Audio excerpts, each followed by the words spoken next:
4 degrees. Cloudy skies on Tuesday and Wednesday. Our listener app is the new home of Triple M. Join up to listen live or on demand right now. Shut up! The footy's on Triple M! We've been hearing the traditional tough talk all off-season. Put on some size. Building really well. Yeah, he's electrifying. And it's nearly time to put up or shut up. Welcome to the big league, young man! Set right on his ass! But first, it's the traditional pre-season hit-out. Sharp start. With traditional big moments. What a grab! This is the AAMI Community Series. For Ream Hot Water and McDonald's. Triple M rocks footy. Been a very interesting weekend so far in the AAMI Community Series, and it continues on at Giant Stadium this afternoon. A Sunday triple header here on Triple M Footy for McDonald's and Ream Water as Sydney take on North Melbourne. Still to come today, Fremantle and the West Coast Eagles, and one game that's already been played today. The Giants winning by 41 points over Collingwood. Great to have you with us. Jack Heverin joined firstly by the St Kilda flyer, Kate Mccarthy, who talk about winning streaks. The Saints are just starting to put together some good business. Good to see you, Kate. Yeah, 2 from 2, Jack. Don't worry about the rest of the season. We're undefeated in the last 2 rounds. You're only as good as your last 2 games. That's exactly right. No, it was a great win yesterday, and obviously back home at Moorabbin as well, unveiling the Danny Frawley Centre and having the grandstand open. It was a great game and a good win. Tim Solly alongside me. Timmy, if I can spend 2 days in a weekend with you, then it's a good weekend. Interesting to see Sydney today. No Lance Franklin, that's the headline act, but they made a couple of changes. What we do know about the Swans is that they were finalists last year. They've got more games into their kids, and they're keen to make a bigger jump up the ladder this year. Yeah, well, no Buddy Franklin, no Papley out there today, but we all know they've got a young forward line with McLean. We've got Reid down there as well. They'll have the Mosquito Fleet, Gould and Wicks hitting the front of the pack. But one guy I'm interested to see today as a Saints fan is Paddy Mccarthy will be out there again today playing with his brother, and he'll be vying for a spot in the 22 come round 1. So I'm interested to see how he goes today. He could break some Saints fans' hearts today. And look, the young guys, Jacko, I just can't wait to see these young kids. A lot spoken about Horn Francis, the number 1 pick from last year's draft. No doubt we'll touch on that a bit more as it goes on, but look, his preliminary final against Glenelg last year where he racked up 24 touches, 3 goals, that's really where he elevated himself. All the numbers today are brought to you, of course, as always, by Red Z Lending. Now, Ash Chew are not in the chair today because it's a North Melbourne game and Jason Horne-Francis on official debut. Chew-man made himself unavailable. He's on the couch. Does not want to miss a minute of that. Ethan Meldrum, good afternoon to you. Oh, good afternoon, Jack. I don't think anyone will be watching this game closer or more intently than Ash Chew, particularly with Horne-Francis rolling around. A couple of things from me. Sydney, they went down to the Giants last week in a practice game. A couple of numbers from them. They dominated contested ball. They were plus 25. Dominated the ground ball, plus 19. Both hallmarks of their game last year. Couldn't convert, though. Kicked just 1 goal from a stoppage to the Giants 7. Errol Goulden, one of the young kids, as we'll touch on later. Their number 1 ranked player last week. 25 disposals, 9 score involvements and a goal, continuing his form from last year. North Melbourne, they went down to Melbourne by 88 points, but they were great around the footy as well. They led contested ball and led clearances against Melbourne, but went at just 48% by foot. And Jason Horne-Francis, as we'll touch on again, 17 disposals, but 11 contest possessions. That was a team high. 4 hardball gets, also a team high. So he started off well. General question to everyone to start with. 1 round of AAMI Community Series games this year. In the past, we've had 3, we've had 4, we've had 2. We've tried a whole bunch of different combinations. Do we like 1 in the lead up to round 1? Is that enough? Do we feel to get a look, get out of it what we need? Yeah, and I think they also had the practice matches last week that were they were basically a full-blown practice match that they had. They had that opportunity to get some of the younger players, the seconds type thing, playing in a lot of minutes in those ones. And then the official practice match this week, I think with those 2, it's definitely more than enough. The last thing you want, and as a Saints fan from last night, is some injuries. Yes. Couple of really significant injuries to a couple of vital St Kilda players last night. So I think the less that you have, or the bare minimum that you have, I think is best for most. Timmy? Yeah, look, I'm the same as Kate. I think, I'd probably like 2 or 3, Jack. That little practice game before this round is technically a pre-season game. But, look, you don't want to have too many. They're about protecting the players. We want the best players out on the park come the start of the year. But probably 1 round just feels a tad short, doesn't it? You're just a footy nuffy, though. You love it, don't you? You get to have 2 or 3 of those. Let's get to Giant Stadium. You and Giles boundary side for us today. Gilesy, welcome to you. Talking about injuries in the earlier game today, a couple of concerns out of that one. boy, oh boy, plenty going on during the first game where the Giants won 15-10, 100 to 8-11-59 over the Pies. We'll start with Collingwood first, actually. Then recruit Patrick Lipinski did an ankle in the second term, set out the remainder of the match. Nathan Murphy also did an ankle during the second half. And Nathan Kruger was out with concussion after a clash with Callum Ward. Despite that, though, Callum Ward was the one who was awarded the free kick, old cement head Callum Ward. And for Giants, an injury to Connor Stone, a hamstring there. Harry Perriman took a knock to the mush. And Daniel Lloyd, this is a big one. He was out with concussion and took no further part in the game. That is a result of a Braden Maynard hit, high contact on Daniel Lloyd. Braden Maynard straight in the book and will be going potentially to the tribunal later in the week. So that is a big story out of here at Giants Stadium. The weather for the first game was absolutely spectacular. Then as soon as the players went off and in this 45-minute interlude, it was absolutely heaving down, but the rain has cleared up a bit now and it's looking like it's going to clear up a touch for the bounce in about 15 minutes time. Have you packed a poncho, Gilesy? No, but Barry Denner left his behind, so I'll borrow his, and there'll be a bit of extra spare room in there as well. So grab a couple of bits of Maccas or something just for that to tie me over. Poor old Baz, he's copped a drive-by on the way to the airport. Thank you, Gilesy. We'll talk to you across the afternoon. From a Sydney perspective, let's talk about them first and foremost. They 6th on the ladder last year, went to elimination final in Tasmania of all places last year and lost to the Giants by 1 point. What are the expectations for the Swans? Because I think it'd be fair to say that they exceeded the expectations last year. Yeah, I think last year they sort of were the surprise packet of the season. They started off in red-hot form and then levelled out as the season went through. But I don't see them getting any worse, that's for sure. It was their youngsters that came through, and obviously with Heaney like this week till the end of 2028, you can see that they've got a great culture, a great program. Lance Franklin, he'll be up and about. I would imagine he'll be managed similar to last year. I think the concern for me is Papley with that hamstring. He's going to be out for about 4 to 6 at this stage, that he injured last week in the practice match. But good news for them, Mills is coming back in today. He hasn't played footy for a while. I think over 6 months he's struggled with that Achilles injury, so important to get a few minutes into him before round 1. So I would expect much of the same from the Swans this year. I think definitely a top 8 finish would be on the cards for them. And Tim, they've made a clear focus in the last 3 years that when they've gone to the draft, as much as they possibly can, they've drafted young, good mids. Goulden, Campbell, Warner, I could go further down the list, Florent, etc., etc. That seems to have been their focus in the last few years, is to build up that midfield. Yeah, and they just keep building. They've obviously, their first round pick last draft, Jacko, pick 18 in round 1 was Angus Sheldrick. He's played Colts level at Claremont in 2021, won the best and fairest at that level, and he really stood out in the WAFL Colts Grand Final that year where he got 27 touches, Jacko, booted 2 goals. And he's only 18 years old, this kid. He's already built really well. Look forward to seeing how he goes. No Lance Franklin out there today, as Kate said. All in the build-up, though, to round 1 when they play GWS at what was ANZ Stadium, is now a Core Stadium. He needs 5 for 1,000. Does he do it round 1? Oh, why not? I mean, he gets to choose when he kicks them, doesn't he? He basically does. Depends. Phil Davis might have something to, well, one of the Giants defenders might have something to say. Yeah, look, I think whenever he does it, there'll be a lot of build-up to it. If he gets a couple in early in the game, I think they'll be looking for him, wouldn't they?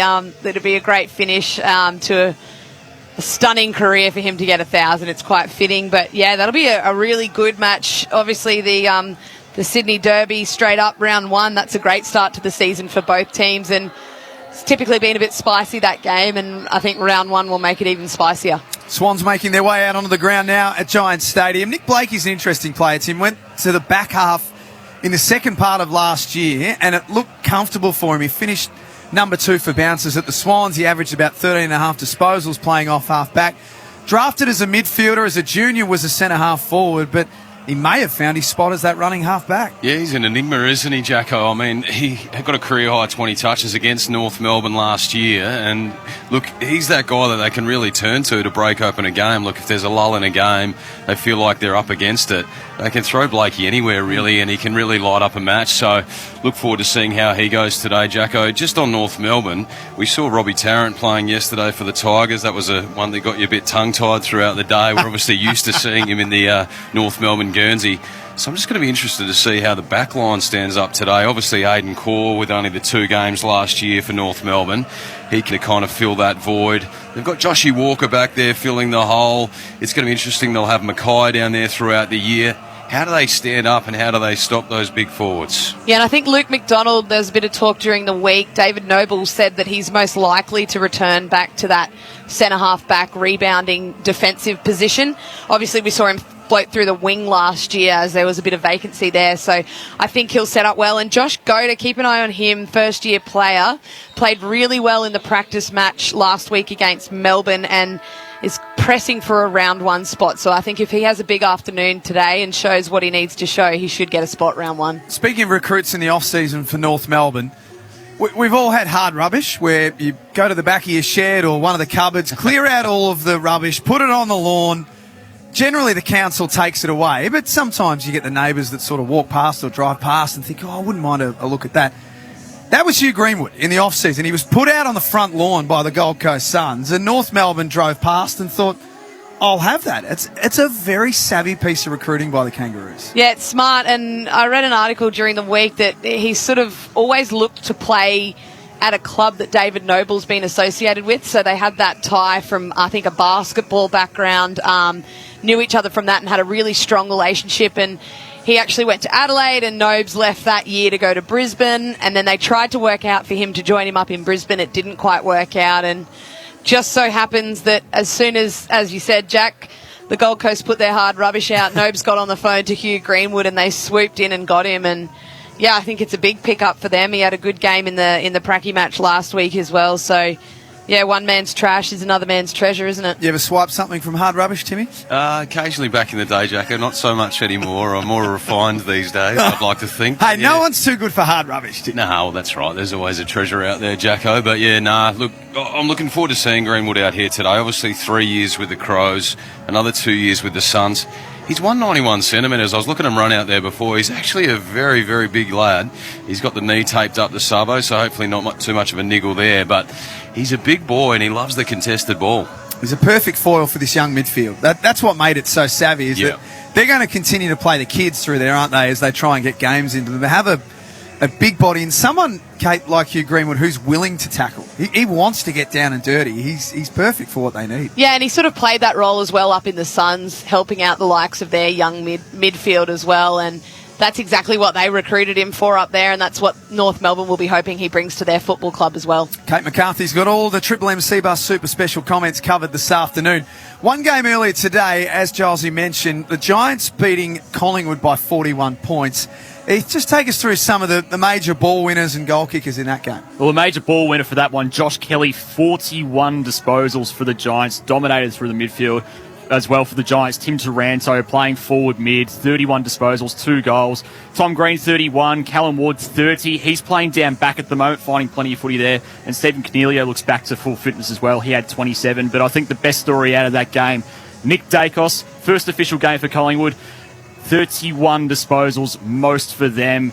8 metres gained as well. Looked pretty comfortable with the level. Scott Pendlebury as well, 28 disposals for the Pies. He looked as if he'd played 5 years of senior footy already, hadn't he? Just silky the way he moves around the ground. That's good for Collingwood. It's great news for Collingwood. They're part of it. They're in a really interesting spot, I guess, Kate, aren't they, in terms of they haven't fully committed to a rebuild yet, but I think we kind of all acknowledge that that's the path they're starting to head down. Yeah, it is, and I think last year was not the season that they'd hoped, and I think as a result it's kind of forced that, are you in a rebuild or what's going on at the club? Obviously with the new coach as well, they got rid of Bucks, got Craig McRae there in his first game. They looked all right this afternoon. I think one thing that'll definitely dampen the spirits is they had 2 or 3 injuries. Lipinski just can't seem to take a break. No. Hopefully it's nothing too serious with the ankle. Obviously he'll get scans this week to show, but fingers crossed that's not a syndesmosis or something of the like of that, because that'll see him out for probably 6 to 8 weeks. Let's hope it's just a low-grade strain of his ankle. But yeah, I know it is an interesting time for the Collingwood Football Club. I think, Jacko, you're probably right in saying it is a bit of a rebuild at the moment. They'd probably have lower expectations for this season, but it'll be interesting to see how Craig McRae goes there. Choice hotels around the grounds. 3 games yesterday in the AAMI Community Series. Take us back to the first one of the day in Devonport, Heath. Yeah, Hawthorn v Richmond. Richmond getting the job done there by 25 points. Dustin Martin back from his lacerated kidney. First official game, 26 disposals. Pretty good story there. Jaden Short, their leading ball winner of the Tigers, 31 disposals. But I think the best story out of that one, Josh Ward, top pick from last year for the Hawks. 29 disposals, 19 of those contested. No Mitchell, no O'Meara yesterday. He stepped in and looked pretty comfortable at the level, Jack. Now, Kate, you wouldn't have seen that game yesterday because you were just busy finding the Sharon yourself. But Timmy and I covered that game yesterday for Triple M Footy. What did you think of Richmond, Tim? If you looked at the scoreline, you would think, okay, Hawthorn were pretty competitive. They got out of that one okay. But it didn't really feel like that, did it? No, it didn't. And look, it was a 7 goals to 2 first term, and after that it was a bit of a stalemate, to be really frank. But look, Richmond came out firing early. They looked like the Richmond of old, and we thought, hang on, this is a top 4 side here. Whereas the Hawks, they didn't seem to look like they knew their brand yet. It's going to take a bit of time. Obviously, some new players out there. The real shining light that we love, Joshy Ward, he racked them up. He was their leading possession getter. So not only Nick Dacos getting it done for the Pies, but Joshy Ward, the prize recruit, and he started in the middle of the ground in the first bounce. So Sammy Mitchell's already said, look, we're entrusting you here. We believe in you, and we'd expect him to be there round 1. You're big on the Tigers making the jump back up this year, aren't you? I think so. Look, you look at the list and you think, well, yes, they've lost Asprey, but they've gained Tarrant. Like the midfield is still the midfield of old. You've got Koch and Martin Prest here if he can get going. We saw him go off with a little bit of an injury, and we know he's only played 9 games over the last 2 seasons. But if we look back 3 years ago, he played 25 games that year. They won the flag, and if he can get back to some of that vintage form, Jacko, then look, anything's possible for Richmond. What about the Tigers for you, Kate? I know you didn't see them yesterday because you were playing, but where have you got them in the scheme of things this year? Yeah, no, I'm with Tim. I think that they'll have another good year. I think I know that there's a lot of expectation on Dusty, and every year we say, is he going to get back to that form that he had? And I think when you have a significant injury like he's had, you put a little bit more time into your preseason, and you make sure that you've had a really good prep going into it. And I think he's going to come out and have a really big year. I think even if he spends more time forward, which I love seeing Dusty sit forward, because one-on-one, who can defend him? And I wouldn't be surprised if he had another big year. But yeah, I think they'll definitely play finals, and I'd see them towards the top end of the ladder. And the one thing I really like, Jacko, look, it's only a small thing, but seeing Ivan Solo back sharing the ruck load with Nankervis, what that did, it freed up Bolter. We saw him swing back occasionally, but he mainly played up forward and had an absolute belting day. We couldn't pinpoint who he quite reminds us of in the history of the game. We were sifting our way through trying to find, but he's a unique beast, isn't he? He's kind of like an athlete like a Koutafidis that, can really take the game by the scruff of the neck, and he's only really beginning his career. We couldn't pinpoint the exact person, but the ones that we threw up, they were all big buggers, weren't they? Yeah, he's a big boy. That's one thing about Noah Bolter. Second game of the day yesterday, Heath, was a pre-season showdown. Yes, Port Adelaide 17-9-111 defeating Adelaide 11-8-74. Ollie Wines, the Brownlow medalist, just kicking on from where he left off last year, 37 disposals.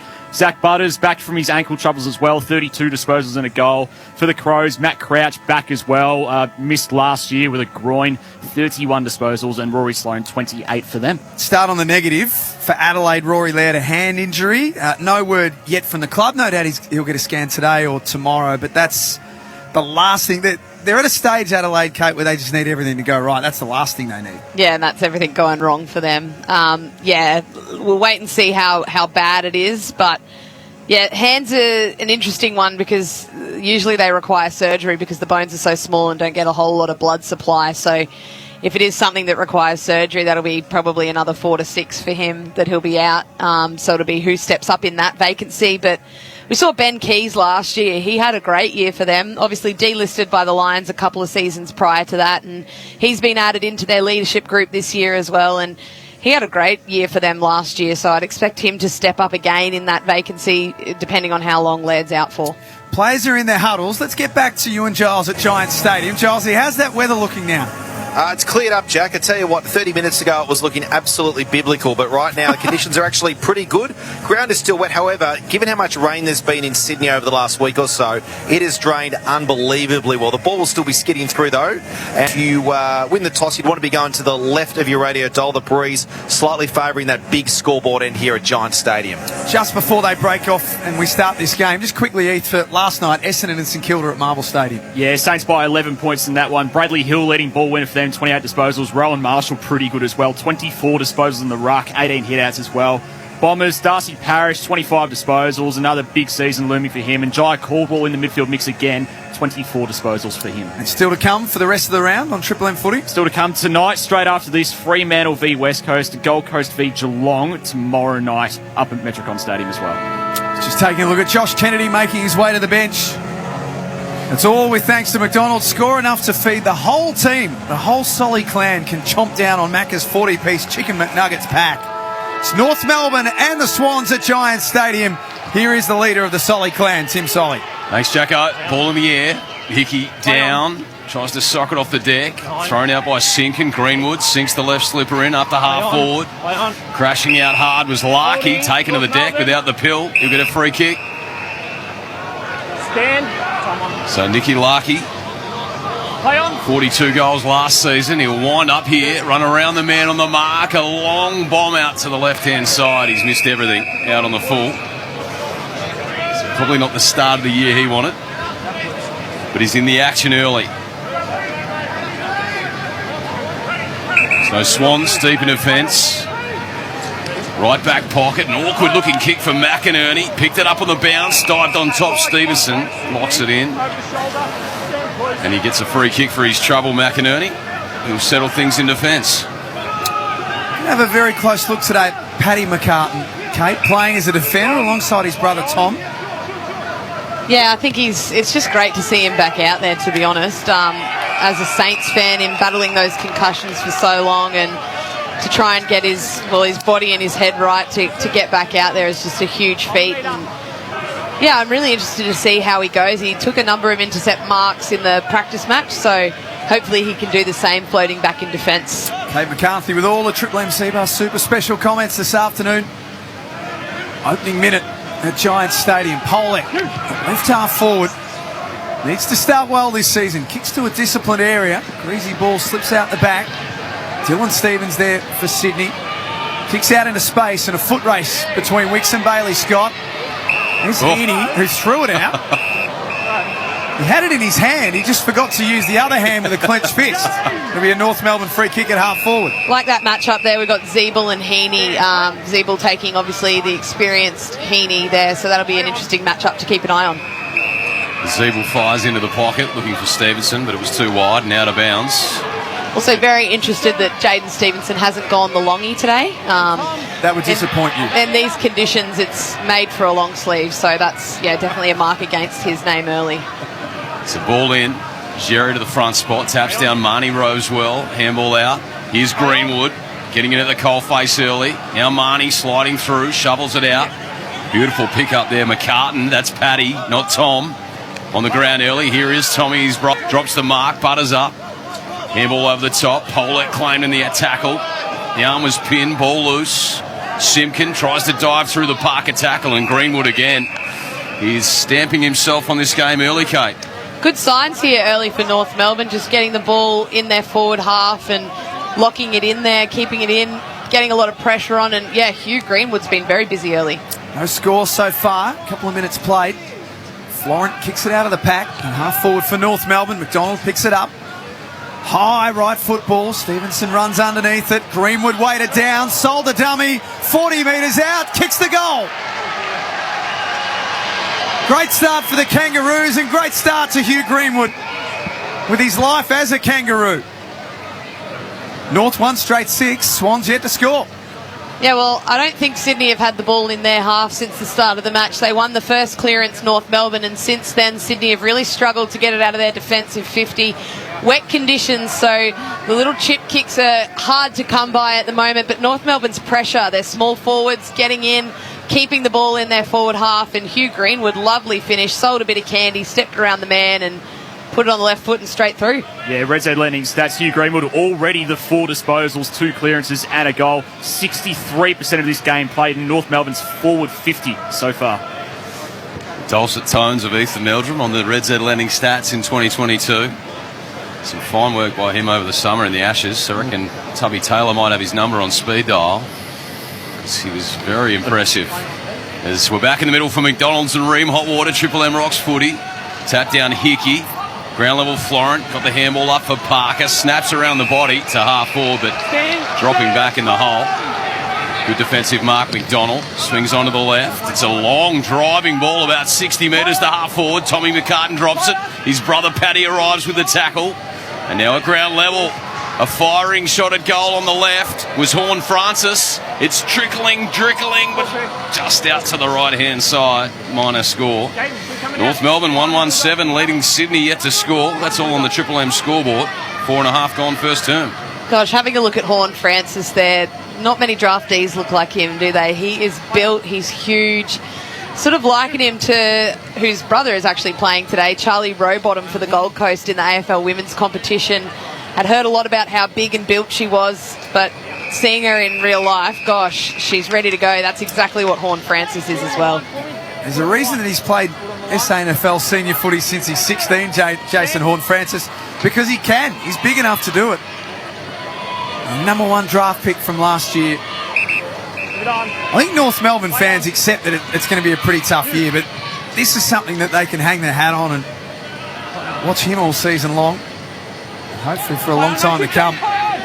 Outer side wing, Stevens kicks around the corner on his left foot.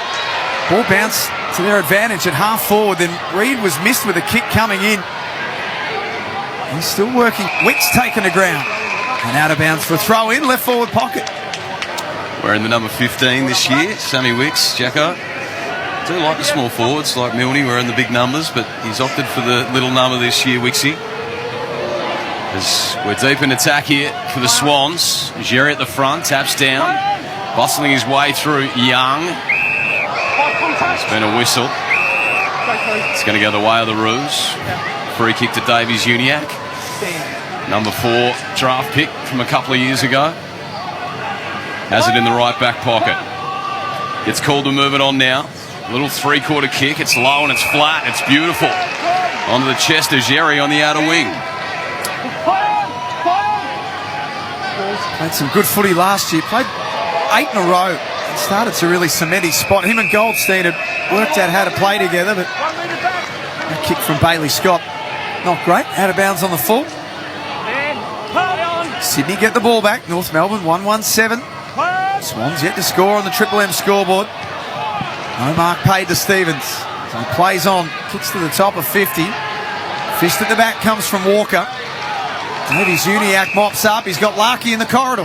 Handball's off. They're streaming through the middle. They got the numbers. The handball come across from Simpkin. Now Horn Francis. A scrambly ball on the outside of the boot. It favours Thomas, but the ball beats him out of bounds. 20 around from North's goal. They lead this by 7.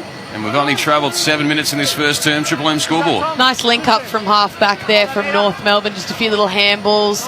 Really opened up Sydney through the middle then. So they'll want to clean that up a little bit. But just then, Horn Francis burnt Bailey Scott. Probably could have given him the handball going inside 50. That's probably not how you want to start. Inside 50s in a moment, Heath. Yeah. Feels like North have had a lot of footy up their end of the ground. Maybe haven't quite got full use of it so far. Yeah, inside 50, 6-1 North Melbourne's way. Triple M Red Z Lending stats. Scrappy ball, broadcast wing, Pollock. It's a spiralling one deep. That'll be a free kick. It's going to Paddy McCarthy. Interested to see him line up in defence, Kato? Yeah, it is interesting. I think you can see why he is so good back there too. And coming back, hasn't played footy for a while. It's a nice spot to sort of see the ball coming in, and you can use those skills that you have as a forward to sort of move down there and read the ball nicely. Kate McCarthy on the Triple M C-Bus Supers. There's a spearing ball to half forward. Goldstein just nurses a delicate one into the hole. Taken on the bounce. Stevenson arches his back. Took on Rampy. No, you don't. Holding the pill. So we've travelled 8.5 minutes first term. The Roos by 7. Just have those inside 50s again, Heath. Inside 57-1 now, North's way. Got control of this game, North Melbourne in the early stages. As we're on the outer wing, ball pinging around at ground level. Now, Warner. Cut off Goldstein. Dropped in the tackle. Turner. Handball's out wide for Curtis Taylor. A long, high one up to the 50. Taron Thomas underneath. He couldn't quite bring it down. Robot Bill. And now they'll repel the Swans. Got numbers ahead of the footy. Kick though to a 2-on-1. Reed did okay. Got it to ground level. Wicks on that outer side wing. Chad Warner picks it up. Handballs to Rowbottom. Great change of direction. Looks to the other side of the ground and has McInerney in a bit of space. Arches the back and runs on. Hayward, his target deep. The mark taken. Kept it in front. Hard against the boundary line. He's taken over. For a throw in. 28 goals last year from 20 games, Will Hayward. Now very much cemented his spot in that Sydney forward line. 117 plays 0 on the Triple M scoreboard. 13 and a half minutes to play in this first quarter. Reed doing the ruck work. Lazaro tackled quickly. Here's Reed again for the Swans. Shoveled it out to McInerney. Got a kick on. Just inside 50. Hayden. Handballs for the Kangaroos. Back to Turner. And now Zeeble can clear. Muggle punt outside 50. Cut off Rowbottom. Handballs back. Joshy Kennedy on the park. Handballs wide. Mccarthy. Now Stevens. A loopy, floaty one out wide. Mills will load up from 80. A driving ball to the hot spot. Numbers with the Roos. Front and centre Parker. Snaps around his right shoulder. And right to the line. Dropped by Polek. Just weaves his way around his opponent and then darts a dangerous ball. But Bailey Scott somehow made it work. Just had a quick look at Jared Polek and Bailey Scott and said, thanks a lot. Yeah, he sold him a bit up the river then, didn't he? Wasn't the best kick. Got absolutely caved in as he stood under that. Touch play on. Showed good courage. Hickey's kick was smothered. Nicely done by Taron Thomas. Play on. Mills kicks it forward, gains some metres for the Swans. There's Polek back, lost it. Rowbottom stripped him of it. Again, jams it on the boot and keeps it moving.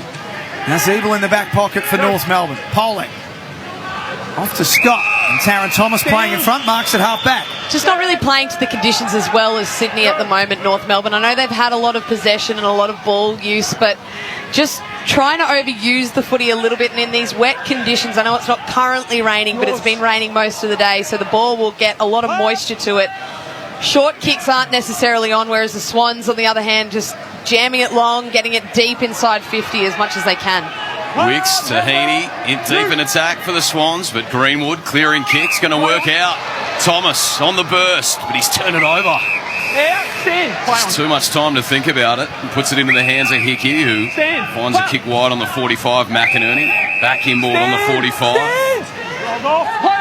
And Goulden from the broadcast wing loads up. It's a deep entry, top of the square. Reed couldn't get it on the second bite. Front and centre Zeeble. Scrambles one back outside 50. Taylor. They'll work it out. Stevenson back to Taylor by hand. Now Greenwood getting busy. His stats so far, Heath. 7 disposals. As McInerney goes back again. Handballs for Warner. He runs to 50. Pins back the ears. It's a long, deep ball, but getting back in the goal square. Walker saves the day for the Roos. Speaking of numbers, Heath, for Red Z Lending, Jared Polek early in this game. Yeah, Jared Polek, 5 disposals so far. Playing down back, 3 intercept possessions as well. Zeeble changes direction. Kangaroos in the back pocket. He's happy to chip the ball around. Walker. Ahead for Turner. Clever kick underground, works out okay. Hayden waits the ball for Larkey that hung in the air for a while. Rampy comes across and makes an impact on the contest, and a ball up on the outer side wing. 10 and a half minutes remaining. North Melbourne 1-1-7. Sydney yet to score. Let's get boundary side to you and Giles. You may be able to hear the pitter-patter of the rain on my Triple M branded umbrella here at boundary level. It has recommenced. And one to keep an eye on is Todd Goldstein of North Melbourne. He's playing more forward ruck as opposed to ruck forward, if you get what I'm saying. An interesting move there by the Kangas. Nice stuff, Gilesy, as McInerney racks up possession 8. He's been busy early. Fans the kick wide. Haywood takes it on a searching lead. 70 from home, hard up on the boundary. Loads up a long, deep one. Top of the square. Reid got some separation, dropped the mark. Coming through with a little toe poke there was McDonald. And scrambled through for a minor score. So first score there for the Swans. They're one behind. The Kangaroos 1-1-7. We've travelled 13 and a half minutes in this first term. Triple M scoreboard.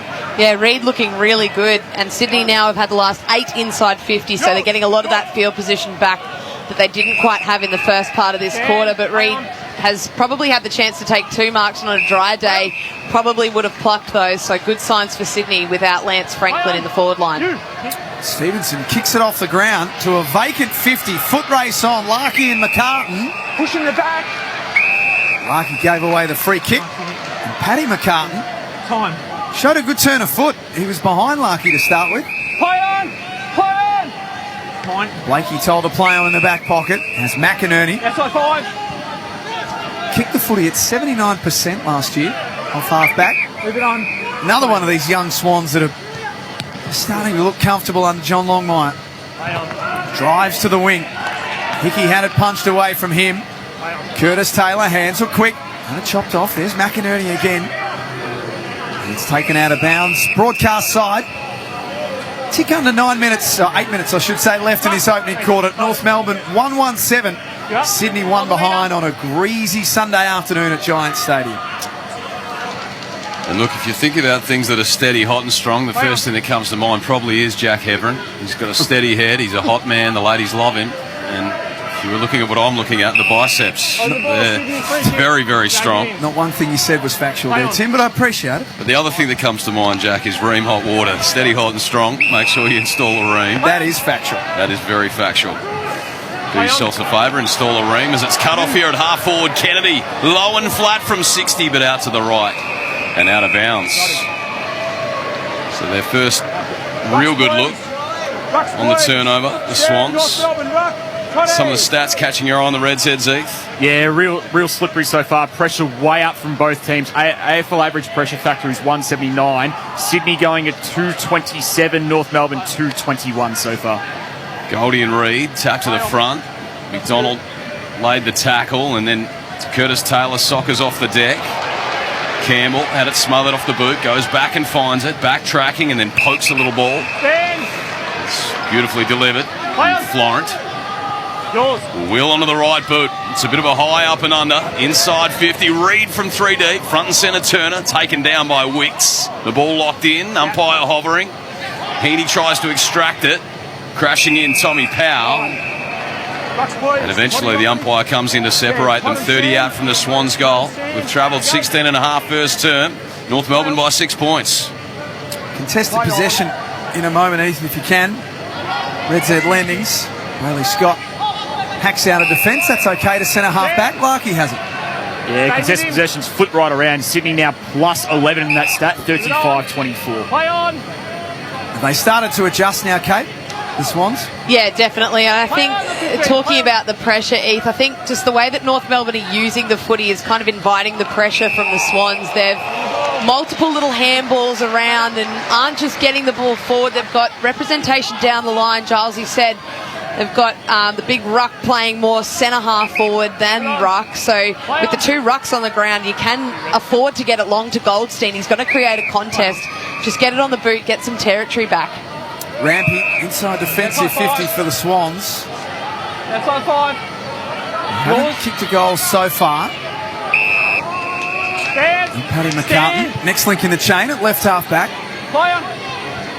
1-1-7 to 1 behind North Melbourne's way. That sole goal coming at the 3-minute mark of this first quarter through Hugh Greenwood. And the Swans play the broadcast side. Hickey out in front of Goldstein takes a nice mark. What a revelation he was last year. 6th in their best and fairest. He's recruited as insurance as much as anything else and became their first choice ruckman. Good tackle by Golden. Had Tom Powell pinned. And will line up from 48 metres out. tucked away in the right forward pocket. That's exactly what you want from him when he's playing in that small forward position. A lot of forward pressure. Had the two tools going at it, brought it to ground, and Errol Goulden was able to give that pressure front and centre and just lay that nice tackle, and he's earned himself a shot at goal as a result. Made his debut in round 1 last year. What a debut it was. 3 goals, 21 disposals. He's given this every chance. Misses. Sydney second behind North Melbourne 117. Triple M scoreboard. Don't forget this year you can now stream every game at Triple M Footy Live on the Listener app. Download it now, LISTNR. It'll be all season long. Triple M Footy on the Listener app. Centre half back now for the Roos. Simkin decides to retreat a little bit. Back to right half back. Walker. That's an average kick. He floated it up over the top of Goldstein, and it's turned over on the outer wing.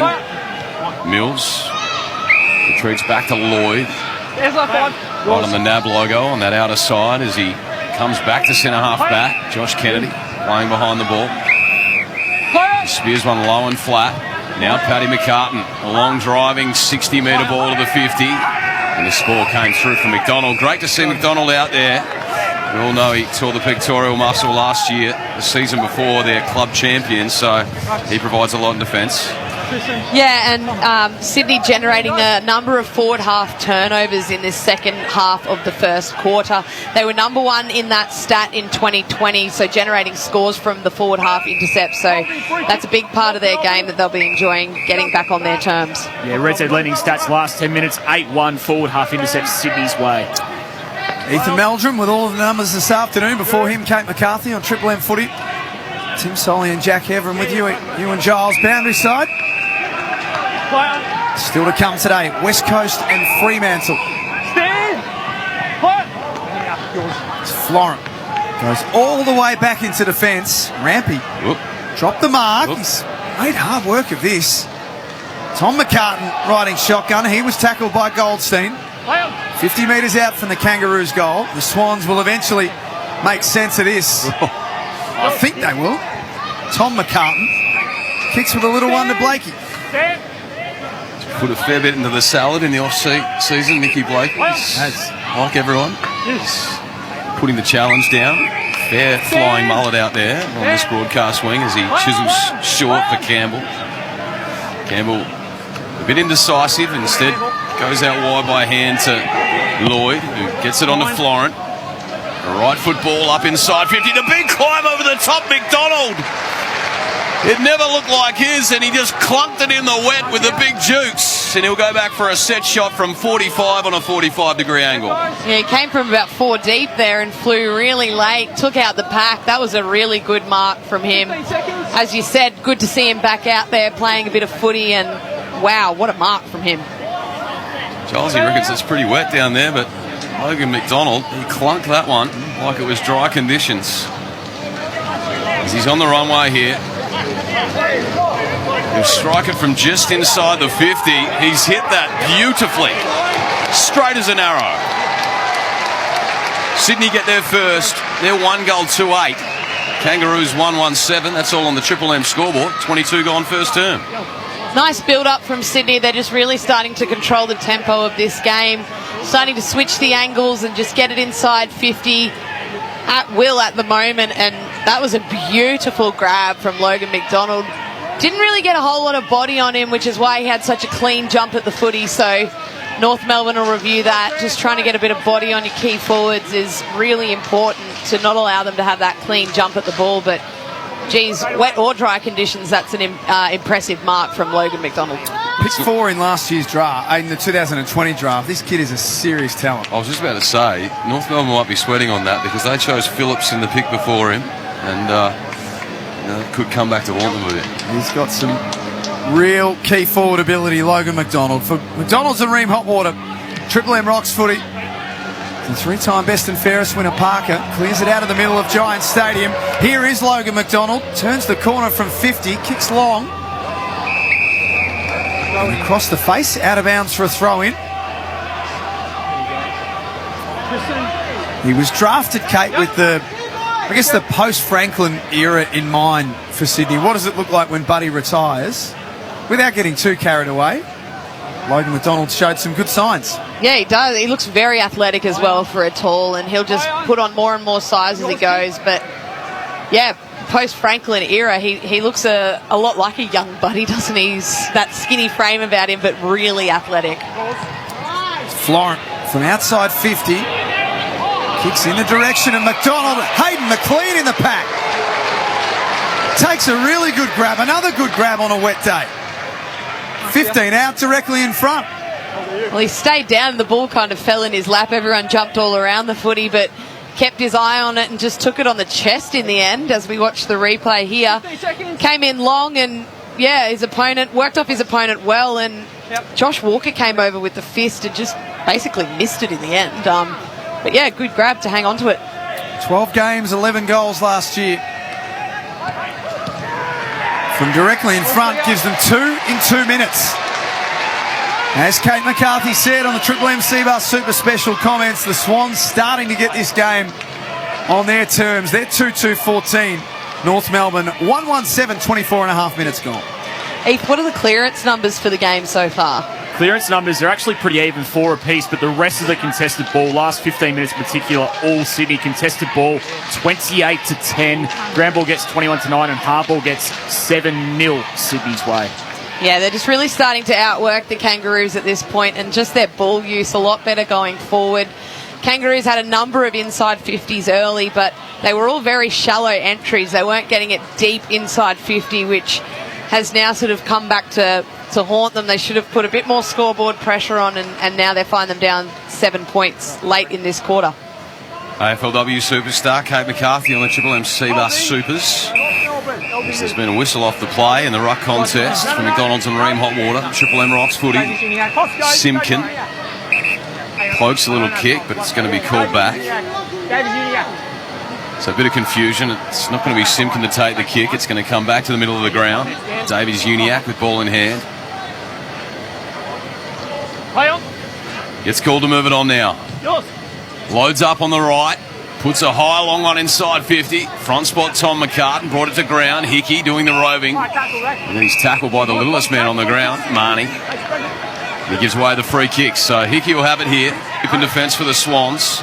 A minute and a half left in this first term. They lead by 7. There's the kick wide. Paddy McCartan, what are his numbers in the first term, Heath? Paddy McCartan, 7 disposals, 5 intercept possessions already. Saints fans sweating, like myself. The palms are very sweaty. Looks very comfortable back there as Kennedy has it now at centre-half back. Drills a pass to Braden Campbell. He wants to play out wide. Here's Tom McCartan.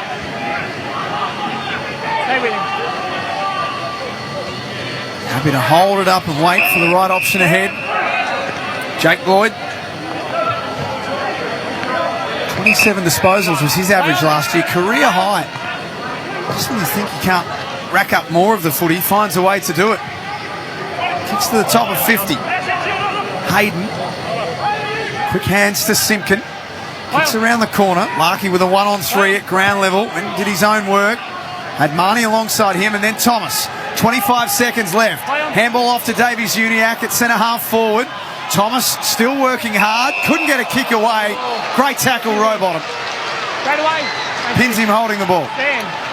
Really good work, though, at the start of that play by Nick Larkey. He had, as you said, Jack, a 3v1. Wore it well, just brought the ball to ground and allowed his mids to come back through, but some really good chase down pressure there by Rowbottom to get Taron Thomas holding the ball. So in the meantime, the ball out of bounds. And it's thrown back in. Hickey in the ruck versus Sherry. Taps to the front. Getting busy Florent through his legs. And there is the quarter time siren here at Giant Stadium. AAMI Community Series. It's the Swans 2-2-14 leading the Roos 1-1-7. You got Kate McCarthy here, Ethan Meldrum, Jack Hever and Timmy Solly. You and Giles down on the boundary. For McDonald's and Ream Hot Water, Triple M rocks footy. That quarter for Ream. Steady, hot and strong. Install the Ream. Triple M rocks footy. We've all been shocked at the news that we've lost yet another legend.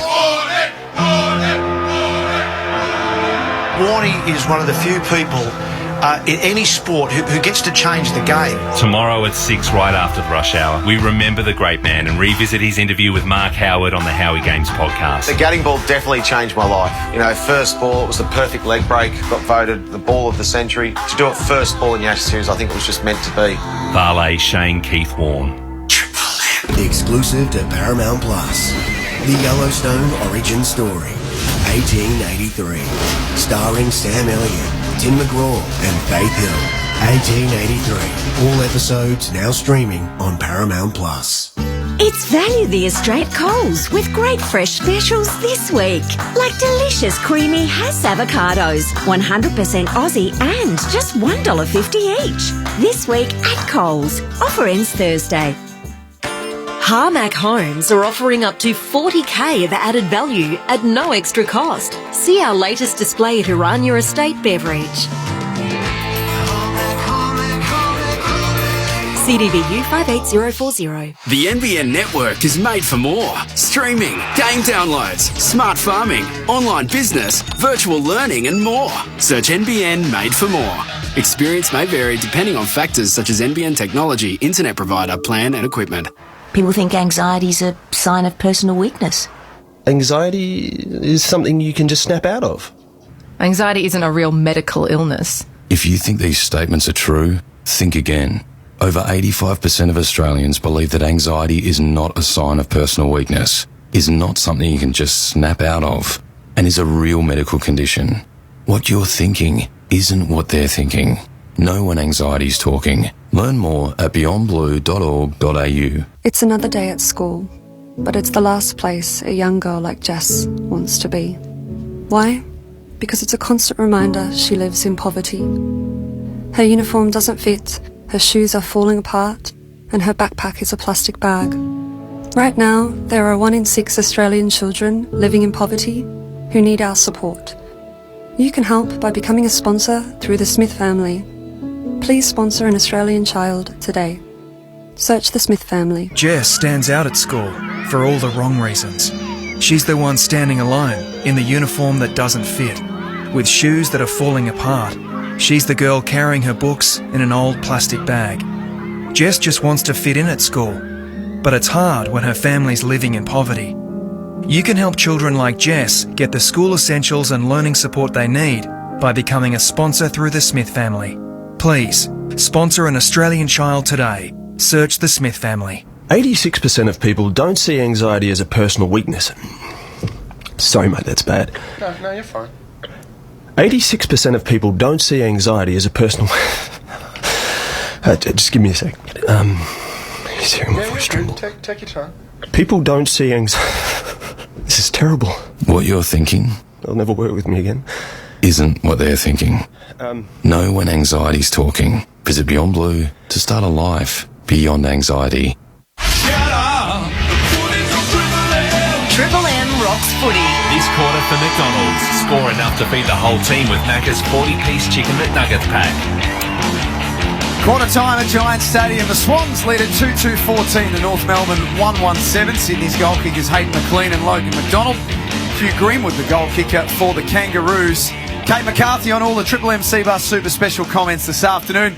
North came out of the blocks firing, but Sydney took them a little while to get going. But once they did, they started to look pretty good. Yeah, the last 10 minutes of that quarter, Sydney looked really good, obviously using the ball from the back half and then being able to implement or get the ball turned over in their forward half, and that's where they scored a number of times last season, and they've just sort of started the same way.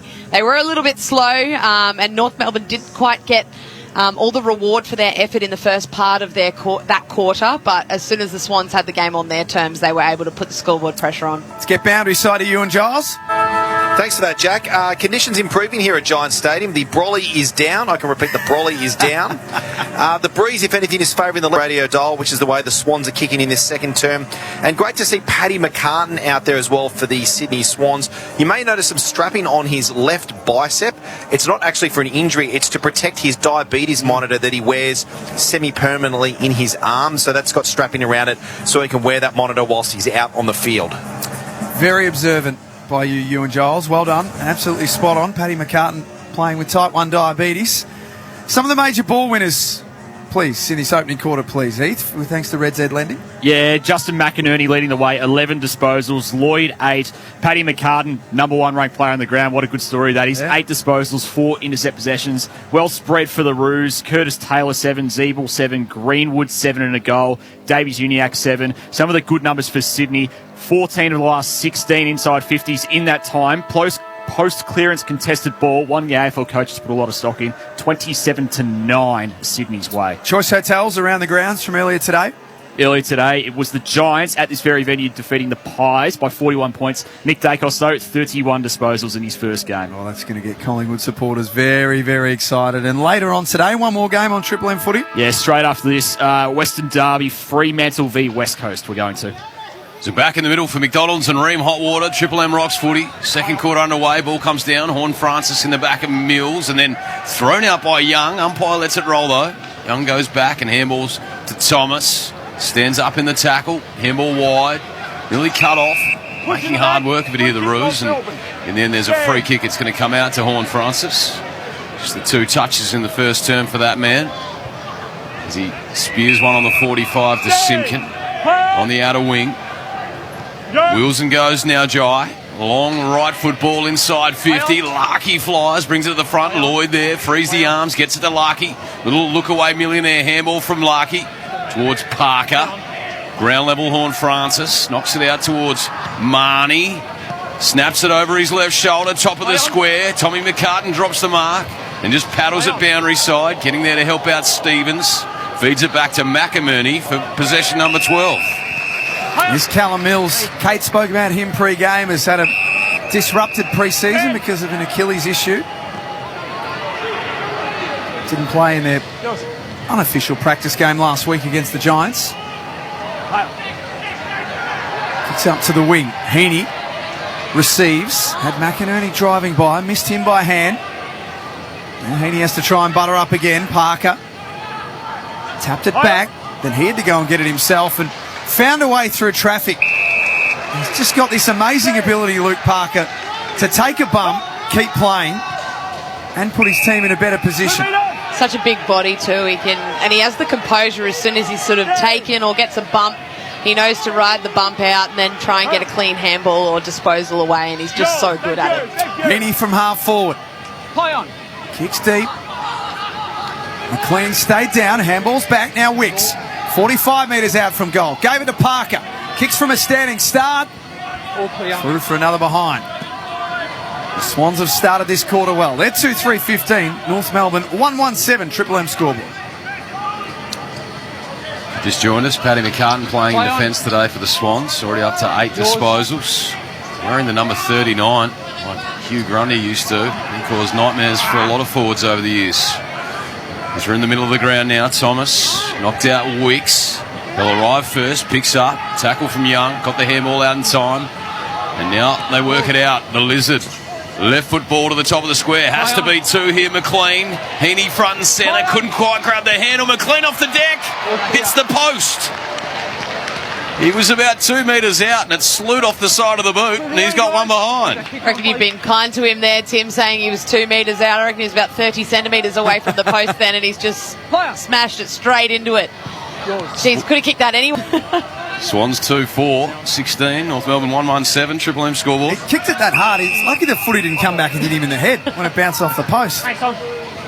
Tom and Todd. Ball up. Left half forward for Sydney as they attack the big scoreboard end at Giants Stadium, if you can picture that. Or the left of your radio dial, that's probably a little easier.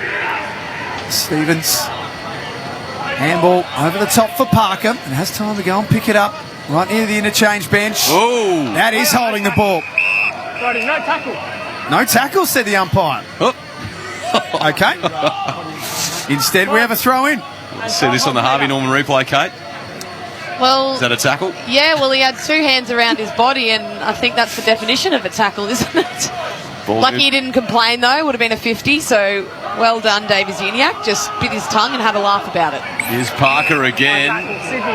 Thomas dived on top, collected the head. Parker will have the free kick on the broadcast wing. Just looking at the champion data live feed here, they mark that as a Luke Parker free against. We're down to the boundary, you and Giles. Yeah, a little injury concern here for the Swans. Sam Reid has been on the bench since quarter time. As Heaney picks up from the top of the square and snaps an easy goal under very little pressure. The Swans get their third. They're 3-2.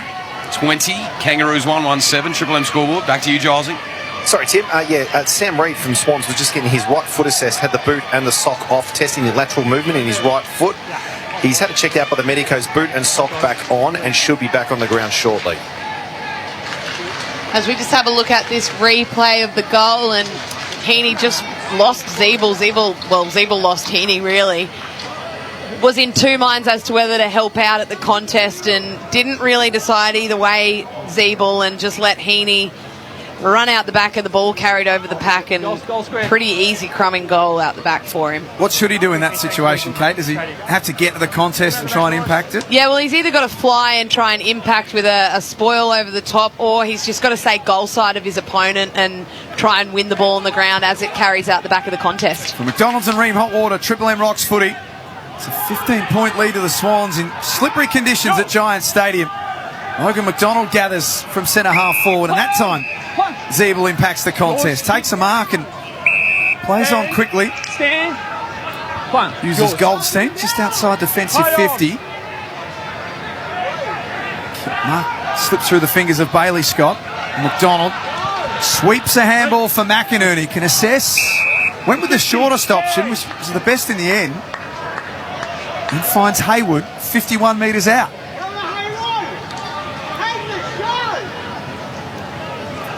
He's getting a bit of advice from the crowd. Is that Jolsey down there? Getting passionate. And McInerney has followed up. What are his Red Z lendings, Heath? Justin McInerney. Justin McInerney coming up for disposal number 14, most on the ground.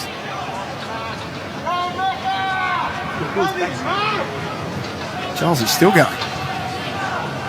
It's only pre-season, Chelsea. Charlesy loves the Swans. McInerney tried to telegraph that, kicked a short one. Heaney didn't mark, tries to mop up, kicks to the top of the goal square. Warner pounces, snaps across the face. 3-5-23 the Swans, North Melbourne 1-1-7. Just looked like the Swans weren't really sure what to do with the ball there. They had a couple that were right on their range. The first pass across to McInerney was pretty much in the same spot, just on a different angle, and then tried to hit up Heaney with a really short kick that may not have even been paid 15. So probably those ones just top of the goal square and try and get a contest.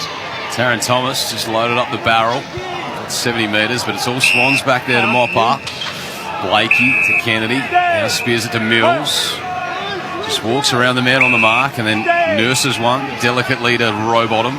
Right near the centre circle. He'll look out this broadcast side. Campbell. Uncontested mark. He'll get and go now. Gets on the bike, runs his full quota, and then sends it inside 50. McLean.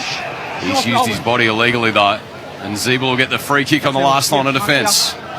Looks like the pressure's really dropped. Eve, what are the pressure numbers for both teams at the moment? Pressure numbers in this quarter for Red Z lending stats. Sydney just going at the 162. They were going at 204 in the first quarter. As the captain Zeeble drives long out of defence. Stevens brought to ground and a good tackle. Hugh Greenwood got him. So, Kate, in terms of who's not playing, Sydney haven't got that many missing from their back six. Rampy's playing and Tom McCartan's playing. Does that look like the way they might look for round one? Both the McCartans and Rampy as the key defenders. Well, at the moment, it's looking pretty good for them. Obviously, they haven't been under a whole lot of pressure except for the first part of that first quarter, but so far so good. Paddy McCartan looks like he's really reading the ball well off the opposition boot, and then you've got Tom McCartan who can play more of that lockdown role on a forward. So I'd say the two of those are looking pretty good for round one. Strong grab taken by Heaney in the pocket. He's already kicked a goal. Play on. One step around, opens up the angle. Magnificent.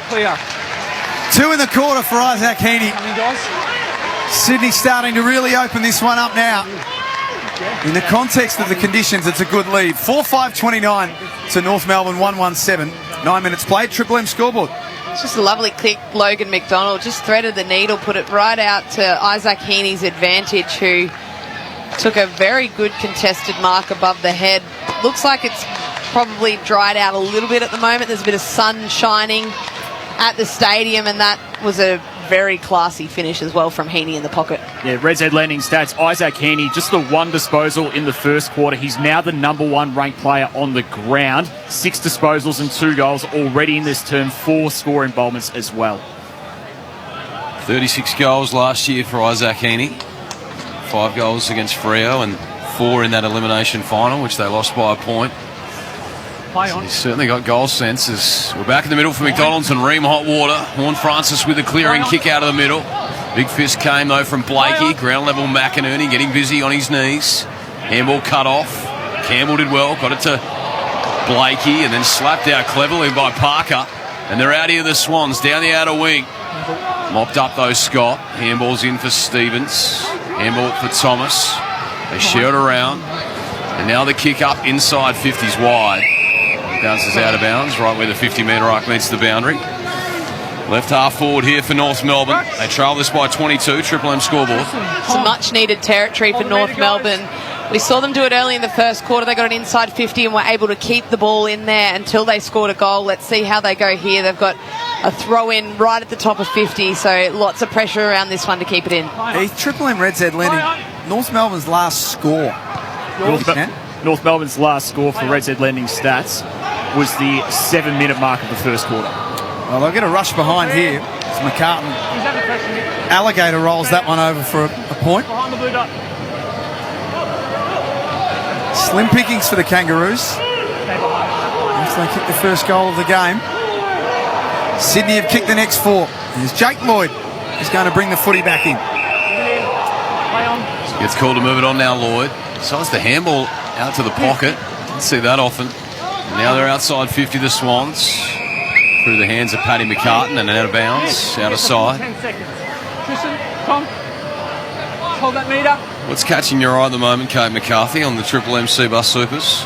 Yeah, North have just had really no possession in this quarter. Sydney have just controlled it really nicely, and when they've got the ball, they've possessed the ball all the way down and then been able to kick a goal on the end of it. So North just need to get the ball in their hands and try and keep it off Sydney for a little bit and just possess the ball down the ground and get a bit of pressure on the footy in their forward 50.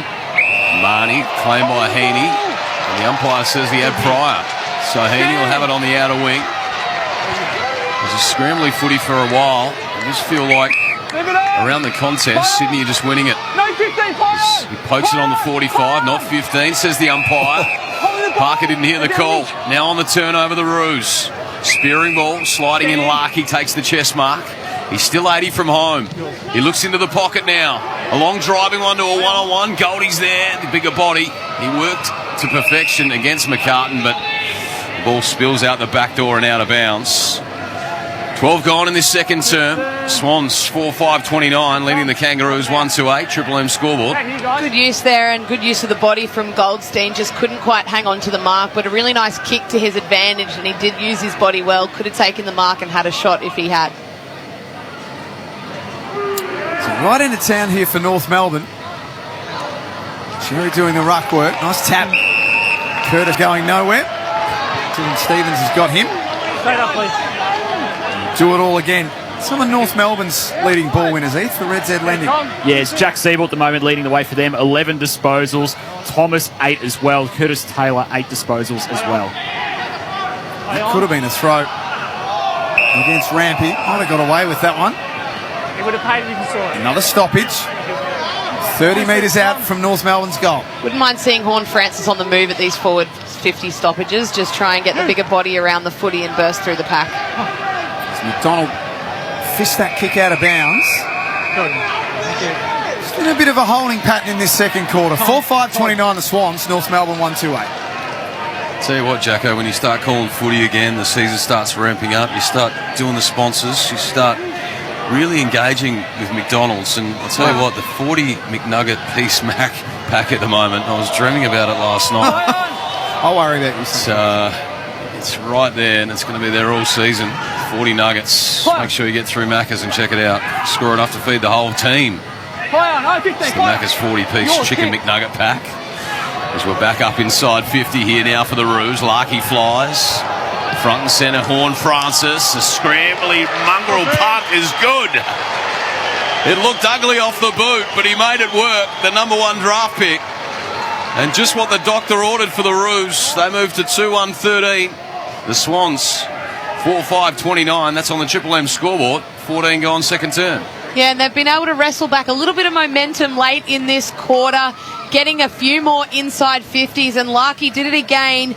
Really good contest. He came from deep out of the square, was able to bring the ball to ground, and then the mids following through. Horne-Francis picked it up nicely. It was, as you said, Tim, a bit of a mongrel punt. Definitely wasn't his best kick of the afternoon, but it's gone through, and they're all worth 6 at the end of the day. Yeah, Jason Horne-Francis, Red Z Lenny stats. North Melbourne's number 1 ranked player on the field this quarter. 4 disposals, all of those contested, as well as the 3 ground ball gets, plus that goal. And that noise that you can just hear in the background, that's the Spa firing up at the Chew residence.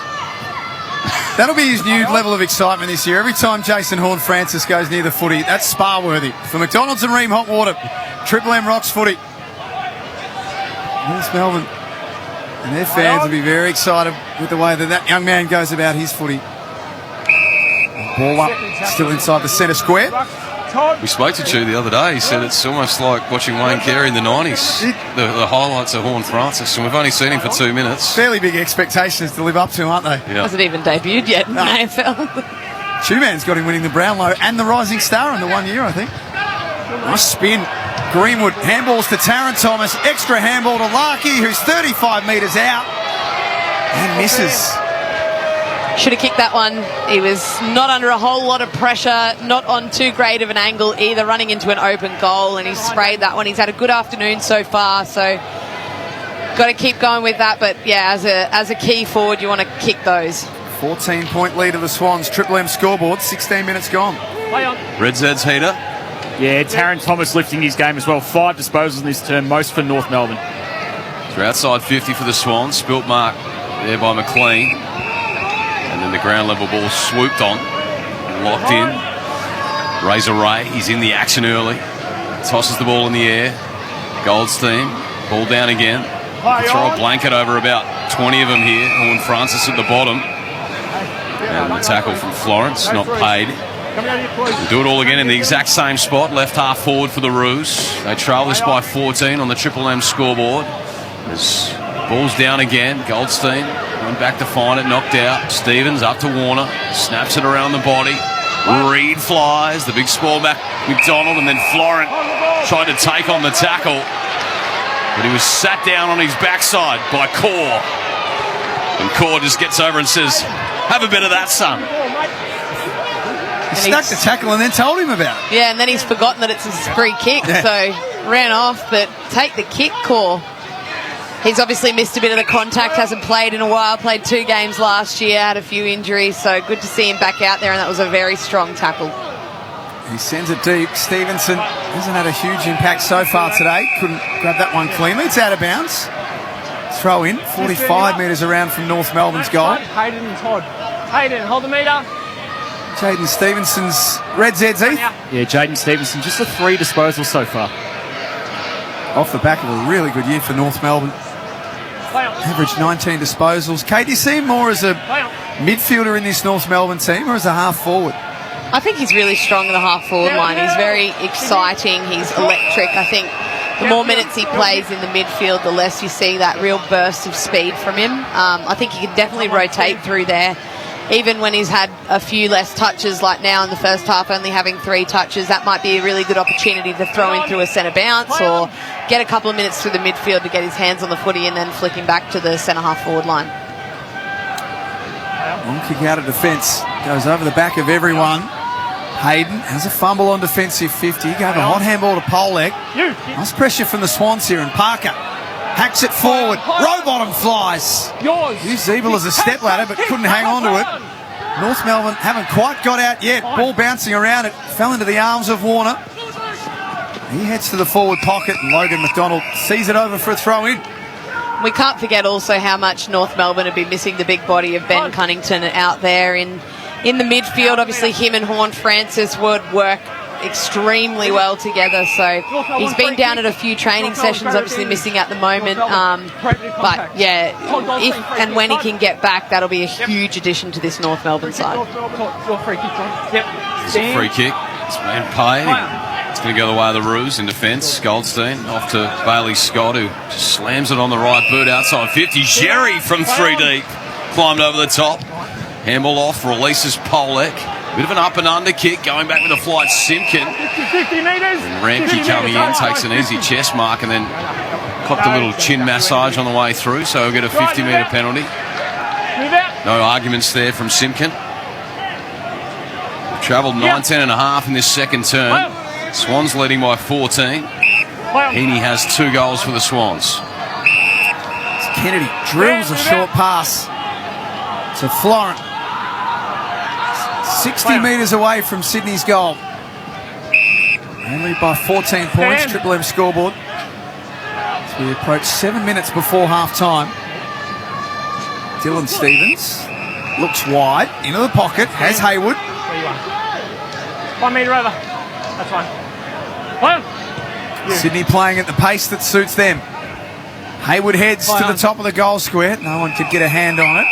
It's across the face and another throw in, left forward pocket. Interesting as they've gone when they've had a mark sort of around that 50 to 60 metre arc. They've been happy to just to take the uncontested around the arc, which has just basically increased the angle the Swans for their kick at goal. And then that one went right to the line. You'd want those ones going probably 10 to 15 metres out from the goal square so that the defenders can't just rush it through. It's the queen of Triple M footy, Kate McCarthy, back in 2022, bigger and better than ever. It's a scrambling ball outside 50 from the Roos. It's deemed deliberate by Razor Ray, so Joshy Kennedy, the beneficiary, 70 from home, hard up on the boundary. He's played on now, steps inside. Did well there to smother it off the boot, Taylor. And it ricochets inside 50 and off the hands of Scott, out of bounds, 40 around from the Swans goal. It's a bit of a stalemate here. 2 goals to 1 in this second term to the favour of the Swans. And they're leading this one by 14. 2 goals to Isaac Heaney, McLean and McDonald. The other goal kickers for Sydney, Vaughan Francis and Greenwood. The goal kickers for North Melbourne. Hacked out of the air by Zeeble. Ball on defensive 50. Tom Powell at the base of that pack. Sam Reid alongside him. Earlier today around the grounds for Choice Hotels. Earlier today at this venue, Giants defeating Collingwood by 41 points. Josh Kelly, 41 disposals, and Nick Dacos, 31 disposals, most for the Pies. 41. How do you reckon Josh Kelly's going? 41 disposals in a practice game. I don't think I've ever had 41 for my entire career all added together, and I've played for 6 years. That's how well he's going. That's huge. 41 disposals. Curtis Taylor at right half forward, runs his full distance, drives deep, pack forms, Greenwood, no mark. Marnie came across, took it cleanly. Play on, no. Sydney try and jar it free. Horn Francis goes to ground, draws the high tackle. And a bit of a wink after too, Jacko. He milked that one. Let's have another look here. Triple M Harvey Norman replay, Kate. That's twice now I've seen him sort of shrug the elbow up and try and get that high tackle. So I think first few games, if he starts to do that, the umpires will be a little bit onto him. And yeah, you need to get that one out of his game. But Smart wore the tackle well and just shrugged it up. Probably been having a chat to Emma Carney down at the North Melbourne Football Club. She's very good at that one. I was about to say it's not his first rodeo, but it actually is his first rodeo. To kick his second, directly in front, 30 metres out, looks good. And the Roos stay in touch at Giants Stadium. Get it back to an 8-point difference. They're 3-3-21. Sydney 4-5-29. All with thanks to Ream. Steady, hot and strong, install a Ream. Yeah, North have just been able to stay in touch here with the Swans. They were really up against it in the first 10 minutes of this quarter. The Swans were all over them, kicked a number of goals with a lot of field position, but they've had a lot of inside 50s now in the second part of this quarter and have been able to get back on the board and get within the 8 points. So the last two for Horn Francis. He's out to 22 points at the 9-minute mark, and the Swans were looking ominous, but 2 to the number 1 draft pick. It's back to 8 points here at Giant Stadium. Still in the contest. As we're back in the middle for McDonald's and Ream Hot Water. Climbing over the top, Jerry tapped down only as far as Warner. Claimed in the tackle. Jerry dives on top. Ball bobbling around. Now Hickey feeds it out the back door for Mills. Scrambles one on the left. Picked up beautifully. Goulden on the left into the pocket. Oh, ripped his ear off. McLean looks back at Walker and says, please, give me my ear back. And he'll have a set shot here from 30 out, 45-degree angle. Did you see that one on the Triple M Harvey Norman replay, Kate? I think you called it exactly right. He did have a feel for his ear, as if it was not going to be on his face anymore, but jeez, that is the definition of an ear massage from Josh Walker. He kicked one at the 24-minute mark of the first, McLean. Lines up here for number 2. It's on its way. It's going left, but he scrapes it home. McLean gets his second, and they get the instant reply of the Swans. They're out to 5-5-35. The Roos 3-3-21. That's all on the Triple M scoreboard. Yeah, well, the pick up and kick from Goulden was textbook, just at the bootlaces, and then just threw it on the left. Even without the free kick, it sort of went to his advantage, and geez, he caught one not only in his ear but in his chin as well, Hayden McLean. It was while the ball was coming in, so it was in the contest, but did well to go back and finish that one off for his second goal of the afternoon. Yeah, and Red Z lending stats, it's been a difference between the two sides all day. Looking at the inside 50 retention so far by foot, Sydney going at 63%, North Melbourne on the other hand just a 35. Ethan Meldrum with all of the Triple M Reds End lending stats. Before him, Kate McCarthy. For McDonald's and Ream Hot Water, Triple M Rocks footy. A little under 4 minutes before half time. Sydney lead it by 14 points. Heaney's had a good first half. McInerney's been outstanding for them as well. Handballs to Blakey into the centre circle. Ball slips through the fingers of Warner. Hayward runs past it. McLean with both ears attached to his head. Snaps and hits the post.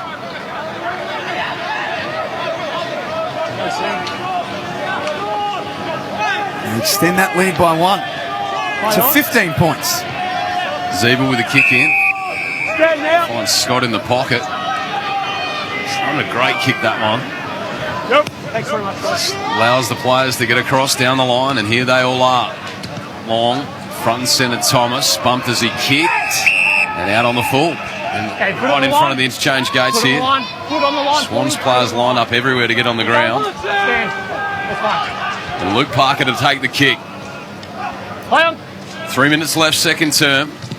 Swans by 15 as Parker goes long and strong to the 50. Off hands, McLean did well, brought it to the front. Warner's there, steps through the traffic. Handball out, Goulden bumped on the kick. Ugly sideways, Polek, the number 1 rookie draft pick this year. That's $700,000 a season, if you don't mind. Takes it out of bounds. Left half forward here for the Swans. It's an expensive rookie. Just lost his spot in that team last year, Kate. Only played 5 games. David Noble was pretty public last year on the record saying that it's all the defensive side of his game. We know he can get the footy, we know he can kick, but he's got to work on that side of things. So how do you go away in the off-season and work on that? Is it all mindset and attitude? I think it's just making sure that your mindset is defence first. So as a defender, yeah, you can run off, you can get the footy, but you have to make sure that as soon as you're not anymore, that you're locating your defender and that you've got that mindset first.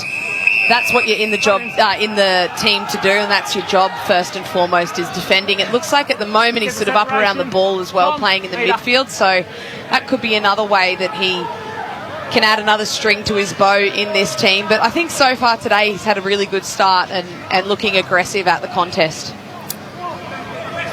Ball thrown in at left half forward. Stevens takes it in motion. He's kicked off the side of the boot. Hits the behind post. No change to the score. 15-point lead of the Swans. So we come up to 2 minutes before halftime. Kicking duties, McDonald. Decides to go long and strong down the line. Jerry there with Larkey. Ball fisted out to the 50. Ends just sliding in, knocking it around. Polek took a couple on. Davies-Uniacke. Handball's now to Greenwood. Gave it to Hayden under pressure. Wrapped up. Let's go. Plus, there's no prior. Rucks, please. We do a ball up right on the 50-metre arc for the Swans. Some of the red ZZ. Jason Horne-Francis, number one ranked player for the Roos this quarter. 5 of his 7 disposals coming here, as well as the 2 goals. McInerney leading the way for the Swans with 16. Nick Blakey as well, up to 14 disposals. As the ball tumbles to Paddy McCarthy at centre-half back, who spears a low flat one to McInerney. Leading possession, getter on the ground. Number 17, kick for him. As he goes wide, finds Lloyd on the NAB logo on the outer side. He spreads the kick even wider. Haywood off a step. That's an ordinary ball. Made it hard work for Mills, who tried to shovel it up to Lloyd and missed him. Out of bounds. Centre wing, far side of the ground. Swans by 15. Triple M scoreboard. Tommy! Tristan here. It's Paddy McCarthy. Having a look at him on the Triple M Harvey Norman replay. Looks like he might be sucking in the big ones a little bit. He's done a good job to keep Nick Larkey goalless as we approach half-time. Florent, tackled by Taron Thomas. Now Mills is going nowhere. Ruckman, please. You can hear the voice of Ray Chamberlain. Of course, as always, the umpires have always mic'd up exclusively to Triple M. Go on there, Paul, go on. Even Razor Ray. McInerney. From the outer wing. Runs and carries. Free kick, North Melbourne. Walker, go through.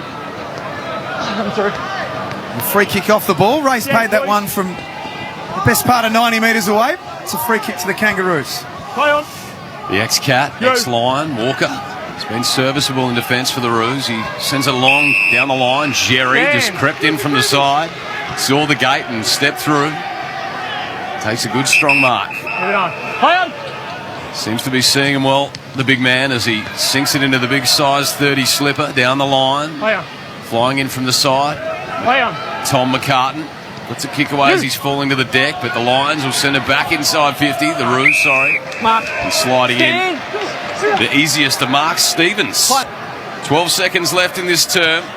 McInerney's been the standout with 18 touches. 2 goals apiece for Heaney and McLean. And they're going to go into the major break here, leading by 15 points. There is the halftime siren here at Giants Stadium. We've got the man who's steady, hot and strong, Jack Everin, on the play-by-play. We've got the man on Tubby Taylor's speed dial, Ethan Meldrum. Kate McCarthy, the queen of Triple M, down on the boundary. The big boss, Ewan Giles. I'm Timmy Sully, just making up the numbers for McDonald's and Ream Hot Water. Triple M, rocks footy. That quarter for McDonald's. Score enough to beat the whole team with Macca's 40-piece Chicken McNuggets pack. Triple M rocks footy. This is Triple M Melbourne. Weekdays from 6, the Marty Shugold Show live. Because I'm a little bit embarrassed. Now at 4 p.m, Triple M's Rush Hour with JB and Billy. You're supposed to be the brains of this tune. And Triple M plays rock's greatest hits all day.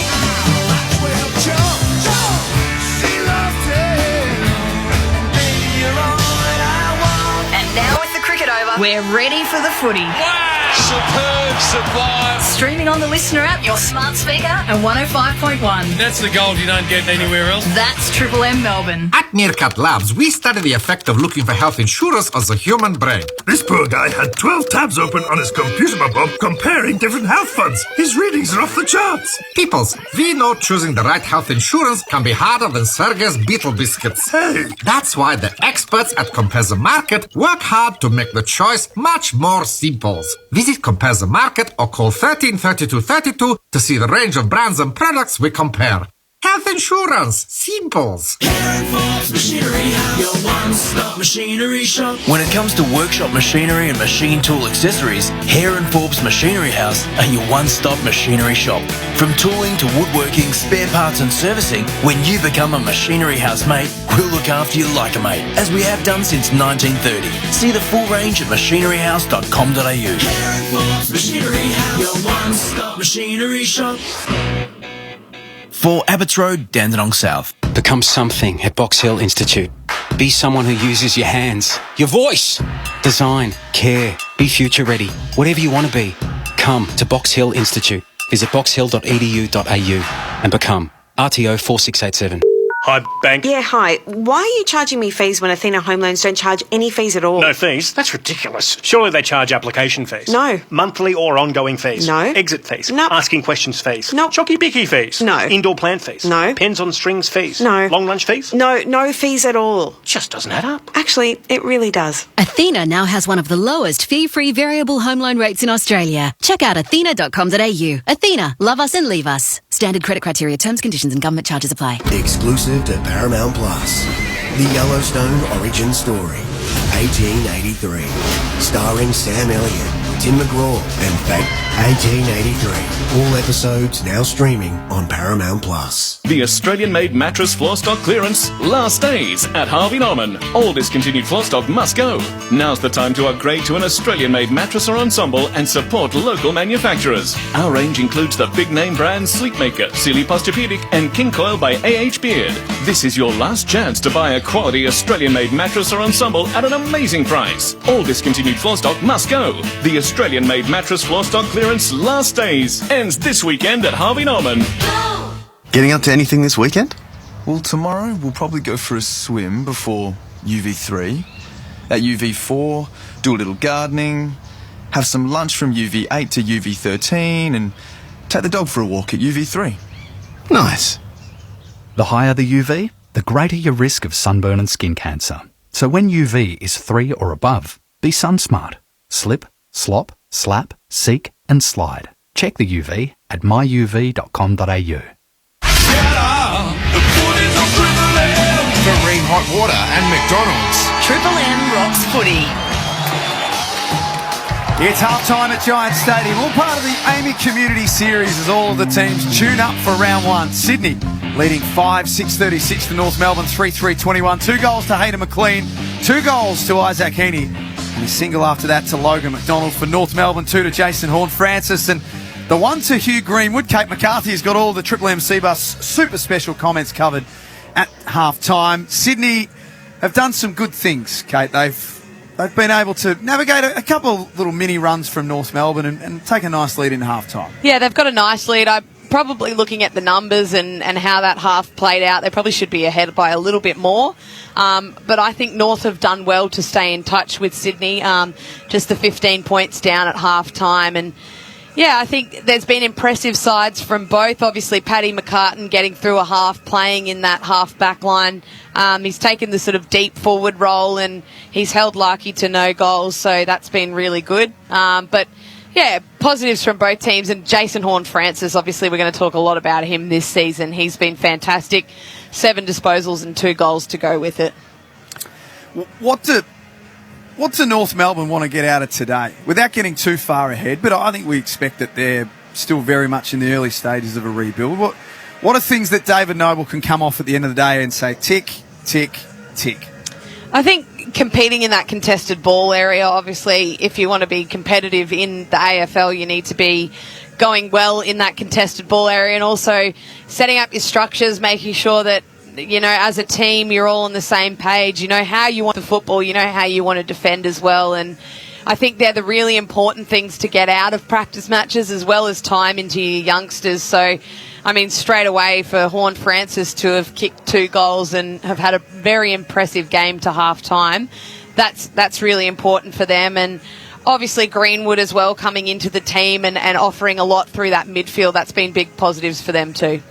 Timmy, the Kangaroos have got Jack Siebel playing in the back half, and that showed that it worked for them last year. What about at the other end of the ground? Outside of Nick Larkey and Cam Zurhaar, who we haven't seen today and won't be seeing today, well, at this stage we won't be seeing today. He might come on a little later, but where else are the goals going to come from for them? Well, it's light on, isn't it, Jacko? I mean, you just talked about Zurhaar not on the field yet, so we haven't seen him injected into the action yet. Larkey's, had a running shot on goal, but outside of that, he's just been presenting and breaking packs. But look, they've only got their 3 goals at the moment from 2 midfielders. So, look, Jaden Stevenson, we had a bit of a word about him during that first half. His eyes do light up when he's closer to goal. Let's make no mistake about that. He is not a defensive midfielder if he's going to run out on that wing. He's going to be running forward and looking to sneak and kick a few majors. But, yeah, it's light on, isn't it? I mean, where do they get goals? Marnie's serviceable as like a little inside under. You look around and there's not much else on paper that kind of really sticks out I think they really need to inject Will Phillips into the game in this second half. He obviously got 14 games in his first season last year, 17 touches against Geelong in round 20, so he's starting to build nicely in the back end of the year.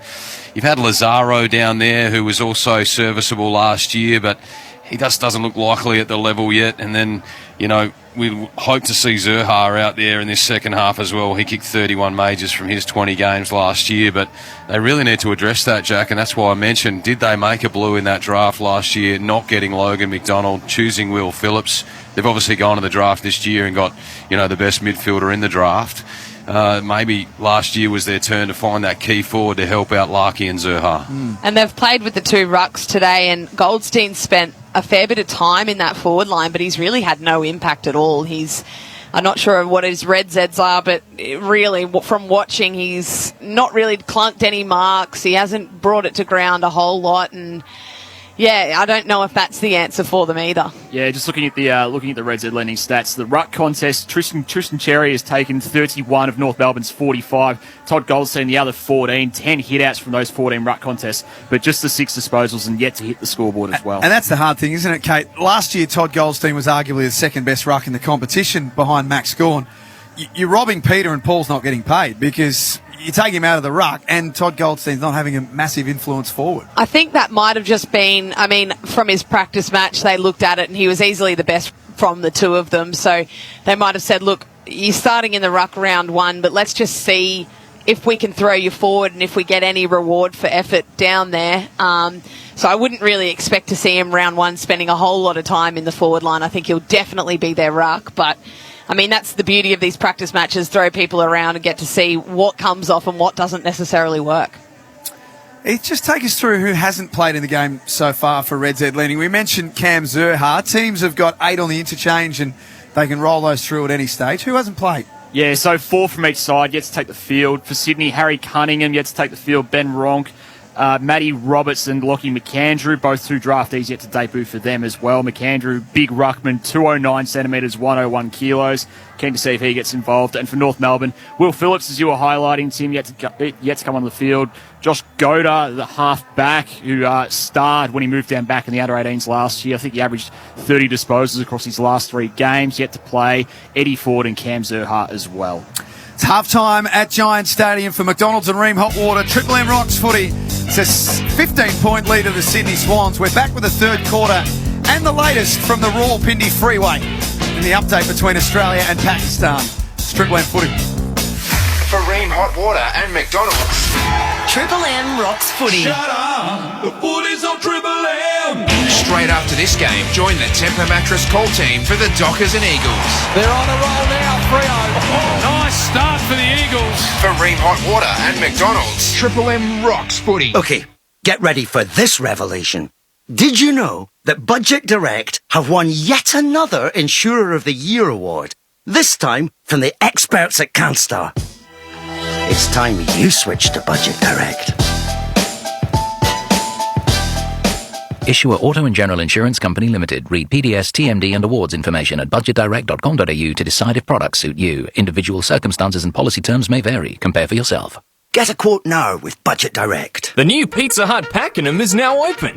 Share good times and celebrate with 2 pizzas and 2 sides for just $19 pickup. Opening special available for a limited time. Find us at 1 Hunt Way, Pakenham. This is a message to all those unsinkable guys out there. You don't need to swim between the flags. Ignore those warning signs. Don't check the weather. Hop in your boat, have a few drinks, and jump in anyway. Too right, yeah! You might think you're unsinkable, but 4 out of 5 drownings are men. No one's unsinkable.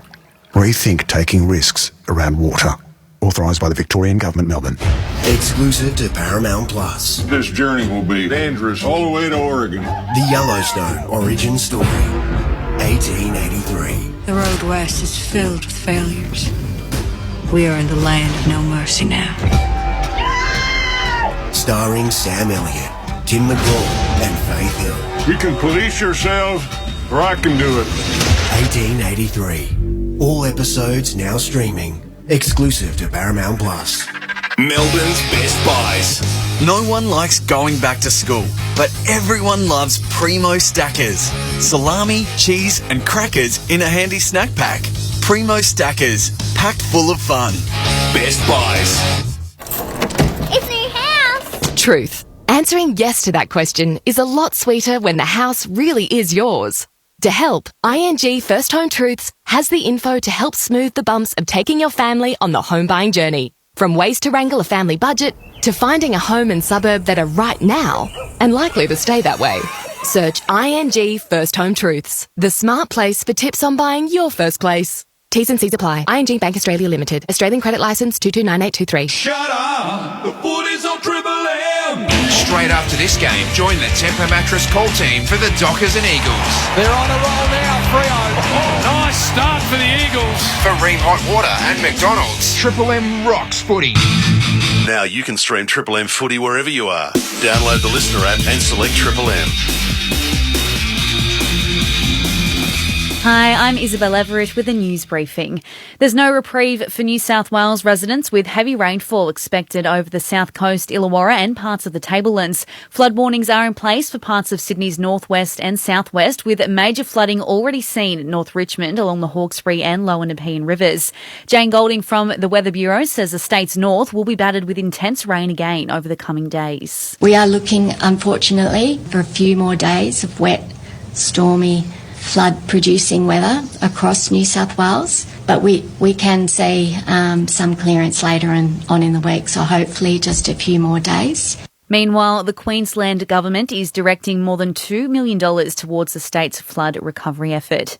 Shane Warne's body will be returned to Australia after an autopsy in Thailand. It's been revealed the cricket legend was suffering from chest pains days before flying over.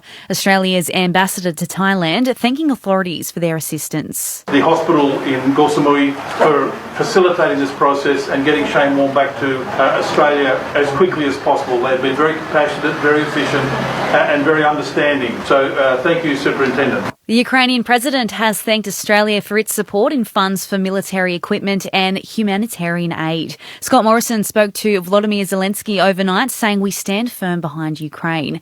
And Adelaide has been struck by a magnitude 3.8 earthquake. There have been no reports of injuries or damage to buildings. Hello again, Sebastian Cant here. You know, I've had neck pain for several years, but with my Spinal Ease pillow, I now wake up without any pain. Try it for yourself. Search Spinal EZE. A shower or two for Melbourne today, down to 15 tonight. Partly cloudy tomorrow, chasing 20 degrees. Cloudy skies on Tuesday and Wednesday. Our Listener app is the new home of Triple M. Join up to listen live or on demand now. Shut up! The footy's on Triple M! Triple M rocks footy. This quarter for Ream. Steady, hot and strong. Install the Ream. For McDonald's and Ream Hot Water, Triple M rocks footy. It's half-time at Giant Stadium. Sydney leading by 15 points over North Melbourne.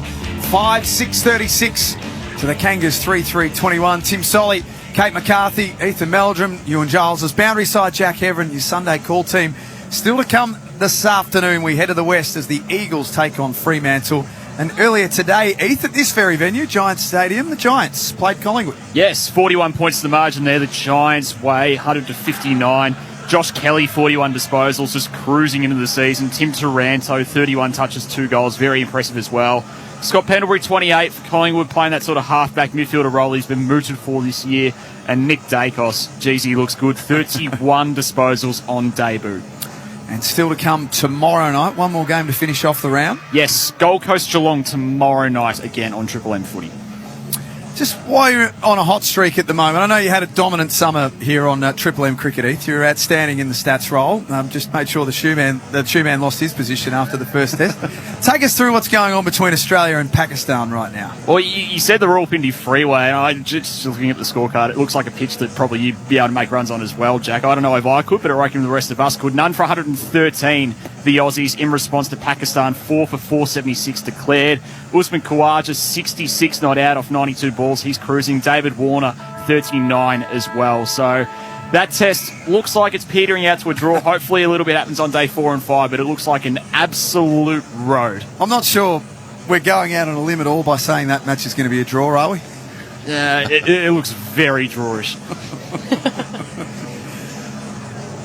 So back here at Giant Stadium, we spoke about North Melbourne during the halftime show. What about from a Sydney point of view, Kate? They look like with Blakey and McCarthy, McInerney, sorry, you're McCarthy. They look like that's where they want to start a lot of their offense is from that half-back line. Yeah, it's a definite setup from them. They're looking to intercept the ball and get it forward. I've really liked their ball movement, though. They've been able to control the game really nicely when they've had clean passages of play. So they'll move it nice and slow from the half-back line, just look to chip it around, find an uncontested mark where they can, and then move it a little bit quicker through the half-forward line. And Goulden's been really good again. His ball use is just exceptional, whether he's playing through the midfield or through the forward line. And just the way that he delivers the forward, you can see him and Franklin linking up a lot for some goals and some score assists from him. So, yeah, good signs from the Swans, and it'll be good to see what they can put out in this second half. They're winning all the key stats at the moment, and North Melbourne are barely hanging in, really, at the moment. Let's get down to the boundary. You and Giles is there. Giles, have you packed away the official Triple M umbrella now? Yeah, the Triple M umbrella's away. Barry Denner's full-bodied jacket is also away, and we're looking pretty good for the second half here at Giants Stadium.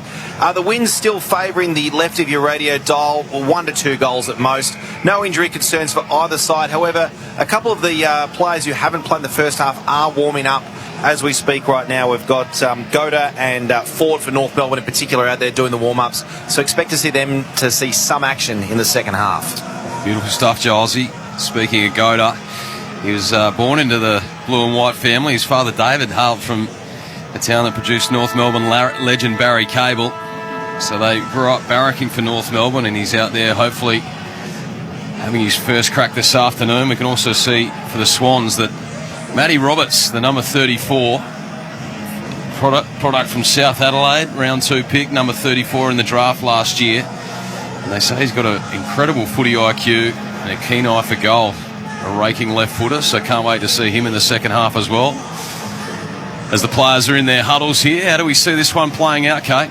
I think Sydney will just continue to control the tempo and kick away with this one at the end of the match.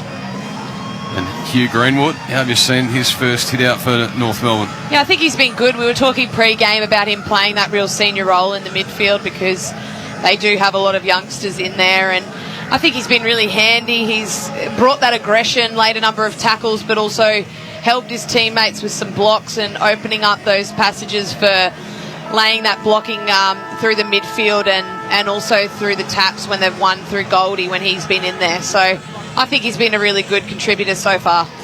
And just for those who just might have joined us, Paddy McCarthy playing in defence for the Swans. He's been pretty good, hasn't he? Yeah, he has. He's had the role on Nick Larkey. Larkey's gone goalless, but Paddy McCarthy's been able to peel off him where possible and take those intercept marks. So he's really fit in well down in the back line, and yeah, it's just really great to see him out there playing footy.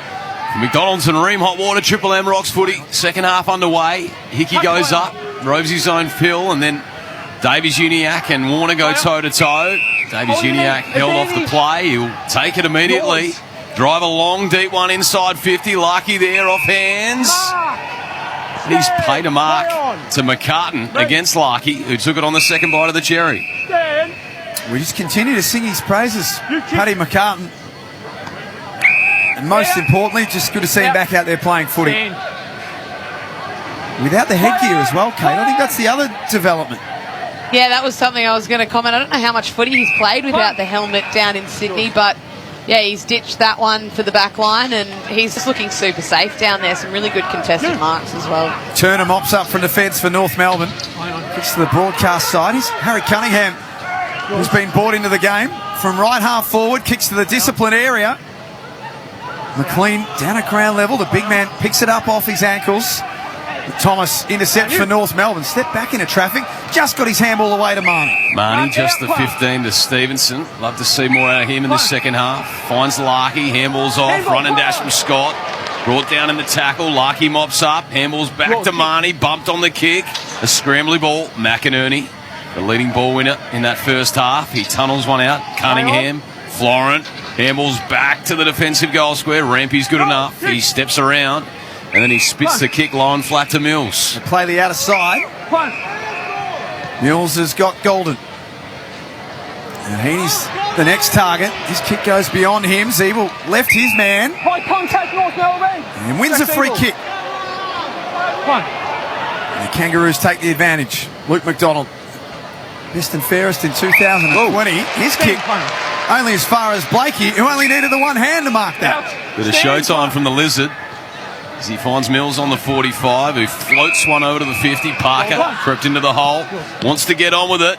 A long, screwing mongrel punt towards goals out to the right. Just bounces inside the field of play. So we'll have a boundary throw in, deep in attack here for the Swans as we see the Larky mark again on the Triple M Harvey Norman replay, Kate. Really good grab, just stuck the left mid out and it just happened to stick, but geez, he's an interesting looking character, isn't he, the Lizard? He's gone the mullet in the off-season. Just a rare offering, Nick Blakey. Sydney 5-6-36, North Melbourne 3-3-21. Parker's handball chopped off by Thomas, who kicks out of defence up to the wing. Sydney is set up behind the ball. Tom McCarthy spears a pass that was spot on for Parker. He's 48 metres out from goal. Doesn't want to have a shot. So kicks it into the pocket instead. McDonald almost. Yours. Couldn't hang on, and that's a scrubby kick by Cherry. Works out okay for Marnie. Push in the back.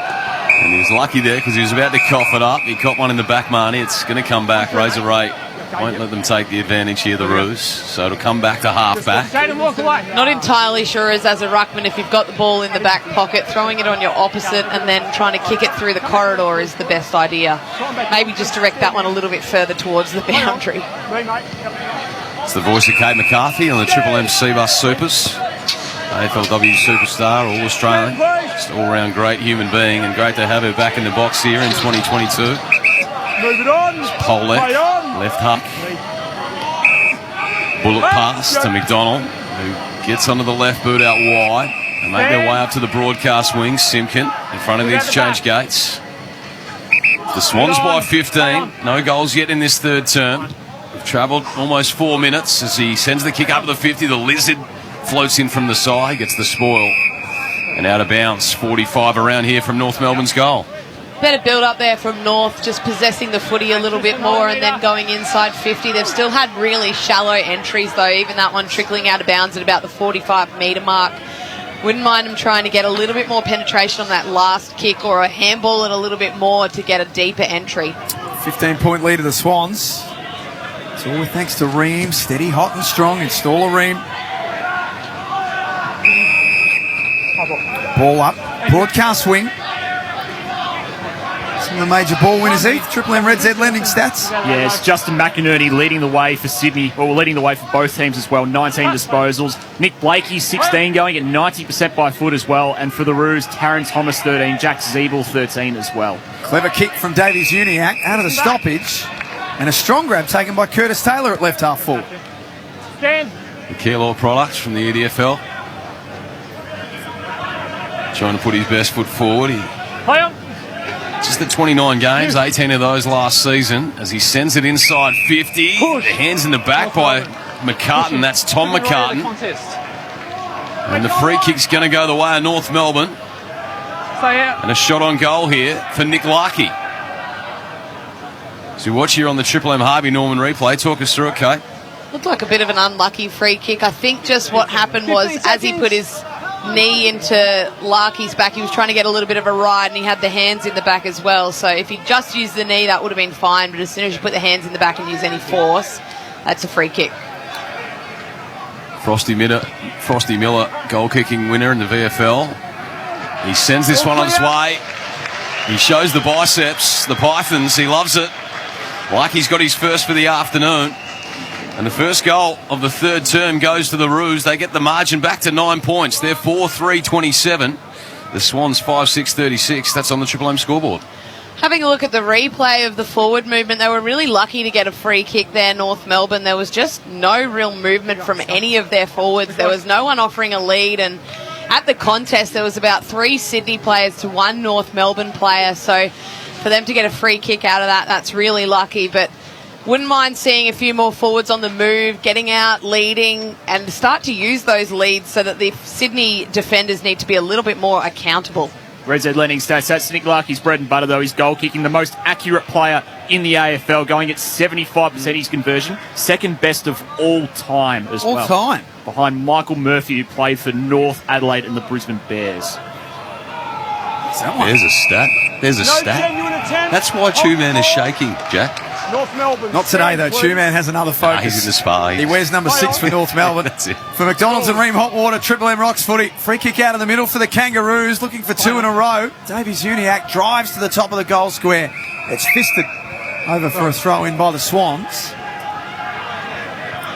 Rucks. Tom. The Kangaroos enjoying a good few minutes here. They've kicked the only goal of this third quarter so far. Goldstein doing the ruck work against Hickey. Greenwood lurking off the pack. Rowbottom made sure that he couldn't get out. And Rowbottom laying flat on his back, kicked it towards the boundary line, and it bounces just inside the field of play for another throw-in.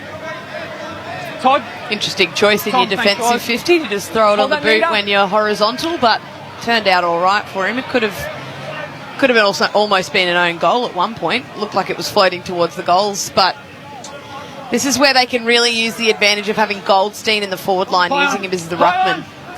Goldie just bumped off it by Hickey. Marnie front and centre, falling over, gathers, just scrambles a handball out. Warner claimed in the tackle, and they all dive on top like seagulls on a hot chip. And we'll have a ball up 30 metres out here from North Melbourne's goal. We've travelled 8 minutes in this third term. Just the goal to Larkey. Margin 9 points. Crashing through Greenwood, took it out of the air. Illegal disposal. And they said he took on the tackler, Luke Parker. And the Swans will settle in defence. Parker's kick, not a good one. Handball. Stevens had to dive down and he dropped it. Larkey, beautiful little handball off to Lazaro. His finish even better. Running banana through the middle. The Kangaroos get 2 in a row. Back to a 3-point game. Triple M scoreboard. Yeah, well, just a little bit of a skill error from the Swans there. Really unusual to see Luke Parker miss a kick like that, but well finished off. Larkey just put the fend on, and then that was a beautiful finish from Lazaro. Just went the dribbler, little inside out, and then rolled through for a goal. But that's the first time in the match they've really had a couple of inside 50s and it's ended up in a goal and hasn't just trampolined straight back out there for the Swans. So some good momentum here in North Melbourne. Let's see if they can keep building on it here and keep it inside 50. It's Kate McCarthy on the Triple M C-Bus Supers on a hot streak at the moment with the Saints. 2 wins in a row, and she said quietly they're a good show next week against the Crows as well. Could be 3 in a row for her Sainers as we're back in the middle for McDonald's and Ream Hot Water. Tap down, Davies Uniacke feeds it backwards. McDonald, the overlap run, he scrambles a kick forward, but it's cleaned up by Rowbottom. Handballs backwards to Florent. Oh, good little bit of candy. Then bites off an audacious kick into the middle, and it's good enough for Heaney. Heaney gets and goes. Loads up on the right, sends it out to the fat side, and Walker in the front spot against Reed. And he'll have it just inside the defensive 50 for the Roos. Play on. Walker to the wing. Oh, his father was Tom McCarthy. Stand now. Nice grab for him. Choice hotels around the ground, Heath. David Warner's just brought up his 50. Yeah, certainly has. Iftikhar Ahmed coming off Pakistan. David Warner's gone 4-4-4 to bring up his half century. None for 136 now, Australia. Even just the slightest hint of a little bit of his movement at all? Or a bit of turn, or a bit of something that's not a freeway? Nothing? I doubt it. 3-point lead of the Swans. Warner at the front of the stoppage. Handball to Heaney. He kicked from a standing start. Wicks couldn't mark. Polek quickly onto the boot. Didn't travel to 15. Warren Francis dispossessed Stevens. Ray Chamberlain quickly to call for it once again. Yep. Building well here in North Melbourne. They've just had a lot more, vigour at the contest. They're really matching Sydney now in that area, and Sydney aren't just waltzing out of the contest or the stoppage with the ball. Free kick here is going to go against Hickey. He's not happy with it. It'll go to Greenwood. Don't forget, all winter long you can stream every game of Triple M Footy live on the Listener app. Download it now, LISTNR. Do what I do, you can sync it up with the TV. You don't want to listen to the trash they serve up there on the TV. Listen to some good stuff here at Triple M on Listener. As the ball's inside 50 there for the Roos and beats all comers out of bounds. 11 and a half gone in this third term. 2 goals to North Melbourne, a goal to Larkey at the 6-minute mark, and then Lazaro scrambled one at the 8-minute. We're back to 3 points here. Good hit out for AAMI Community Series as the ball spins back in. Goldstein there against McLean. Rowbottom sharks it and then belts it outside 50 on the right boot, searching for the boundary. And he's going to find it in front of Walker, broadcast wing. Only 2 goals kicked in this quarter. Both of them belong to North Melbourne. One for Larkey, one for Lazaro. What's been better for the Kangaroos in this third quarter, Kate? I think just their contested ball. I'm not sure if Heath will be able to back me up with the stats, but it looks like they're really winning a little bit more contested ball on the inside and able to then, as a result, get a lot more field position and keep the ball in their forward half. I think the silence from Heath tells us everything we need to know. It's Lloyd at centre-half back, tackle. That's certainly been better for them in this third quarter. Thank you. Their tackling's been spot on. That time it was Marnie who stuck it. Seeing that on the Triple M Harvey Norman replay. You're going to get a free kick out of that. In the end, the Kangaroos. Powell drives towards the goal square. Taylor stays down. Marnie lurking around the pack as well. Ball's in the left forward pocket. Cunningham. Sydney are trying to just bottle this up. North Melbourne, on the other hand, are trying to keep it moving. Simpkin tapped it to advantage. Warren Francis back to Lockie Young, who's fresh onto the ground. His first kick is across the face and through behind. Keep coming, Todd. Keep coming. Fire. Yours kick. So 13 and a half gone third term. Paddy Mccarthy kicks it in. Warner, clever little inside-out kick. Found Florent, takes a bounce on the outer wing. Scott on his hammer. Got the kick away in time. Wicks flies. Well done, Jerry. Brought it to ground. Follows up the big man. Almost just cleans up McInerney in the process. Now Hayward in on top, so too Rowbottom. Ball locked in. Blood just inside the attacking 50 for the Swans. He was like a big plough there, big Jerry, just crashing his way through. Yeah, Red Z leading stats. I can tell you now, champion data's unfroze at North Melbourne. Leading post-clearance contested ball 12-8 this quarter. They were down 20 in that stat in the first half. Was that why there was silence, was there, Reece? Yeah, that was probably why. In danger, North Melbourne. Big contest out the back. Josh Walker is not in a good way. He flew high. I think it was his jaw in the end. Didn't look good coming down. Gilesy, keep an eye on him. That's a turnover from North Melbourne. Wrong part of the ground too. Sam Wicks has the footy. 65 metres out from goal. Played 22 of the 23 games last year. Still on the rookie list this year.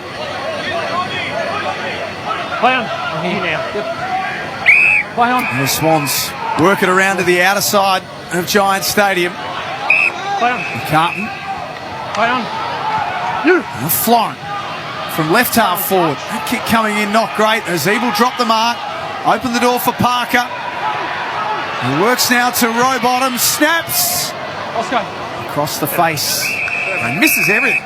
So the Swans hang on to their 2-point lead as we get boundary side to Gilesy. Yep, Walker there for North Melbourne has come to the bench in the hands of the doctor and the physio. Getting a bit of tidy up there on the old face, bit of claret coming out there. Touch ball. Watch here on the Triple M Harvey Norman replay. Talk us through it, Kate. Hayward's elbow. Will Hayward going back with the flight and just had his arm up to get a fist to the ball to create a contest, and he's just hit Josh Walker with his elbow flush on the chin, so doesn't look great from a concussion and I guess teeth. Looks like he's lost teeth out of his face. He's lost the front tooth there in the hands of the trainer. Giles will be all over that one. As the ball's out on this broadcast wing. Just shows the importance of mouth guards. He's lost a couple of teeth with a mouth guard in. Imagine how damaging that would have been without one. Ball in. Goldstein and McLean tap the front. McInerney left it behind. Goldstein, good smother Kennedy. And now Warner steps through the traffic. Spears the ball up to the 50, but it's all North Melbourne. McDonald feeds the handball wide. Turner Just the 15 in that loopy little kick. Finds Bailey Scott at left half back. Just 2 points in this one. Thank you. To the favour of the Swans. They've been unable to find a major in this third term, Sydney. As Greenwood comes across to the mark and collected high as well. Come to my left. Bit of carnage in the last couple of minutes. He's back on his feet though, Greenwood. We'll have a ball in on this broadcast wing. Really good quarter so far from North Melbourne. Just their spread from contest, their ability to put the Swans under a little bit more pressure, but also possess the footy a little bit more, has been very impressive in this third quarter. McInerney at half back, gathers well. Braden Campbell looks into the centre square. Florent chips a pass over the top for Heaney, who's collected. Rowbottom there riding shotgun. Picks it up and kicks towards Reid, who's at the top of the goal square. Wicks is there. He's tackled. McDonald got him. Greenwood went without it. Reid did well. Shoveled a handball to Hickey, who bangs it in from the top of the square. Sydney's first of the third quarter. It wasn't pretty, but they just found a way to make it work. There's 6-6-42. North Melbourne, 5-4-34, Triple M scoreboard. Yeah, it was just contest after contest inside 50, and nice forward pressure put on from the Swans. As soon as the ball went in there, they just fought hard, scrapped it out, found a couple of clean handballs, and Tom Hickey was on the end of it. And a nice finish from the big ruckman. He would have copped an earful if he'd missed that one, as he had a Swans player out on his own that was screaming for the footy, but ended up finishing off cleanly. Bit of an update on the boundary, Gilesy. Josh Walker straight down the rooms with the doctor. He had some tissues held up to his mouth where 2 teeth used to be positioned in his mush, and there was blood coming out on that, and he's now gone down the rooms to be checked out. Yeah, 2. Can't be a good feeling, losing the 2 front ones. As we're back in the middle for McDonald's and Ream Hot Water, Triple M Rocks footy. Sherry had a fresh airy, and then the Swans just hack it forward again inside 50. Rowbottom was clean. Handball back in the corridor. McInerney looks low and hard. Straight over the goal umpire's hat. He is having a day out, Justin McInerney. Possession number 21 is a goal for the Swans. They've got the last 2 in a matter of minutes. And the margin all of a sudden back out to 14 points.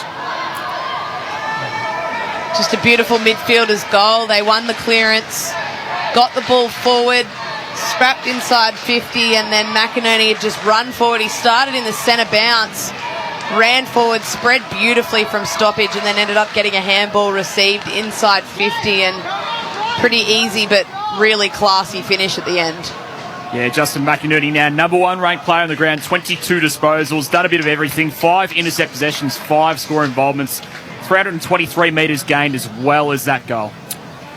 Talk about so many of their boom youngsters and their midfielders loaded up from McDonald's and Ream Hot Water, Triple M Rocks footy.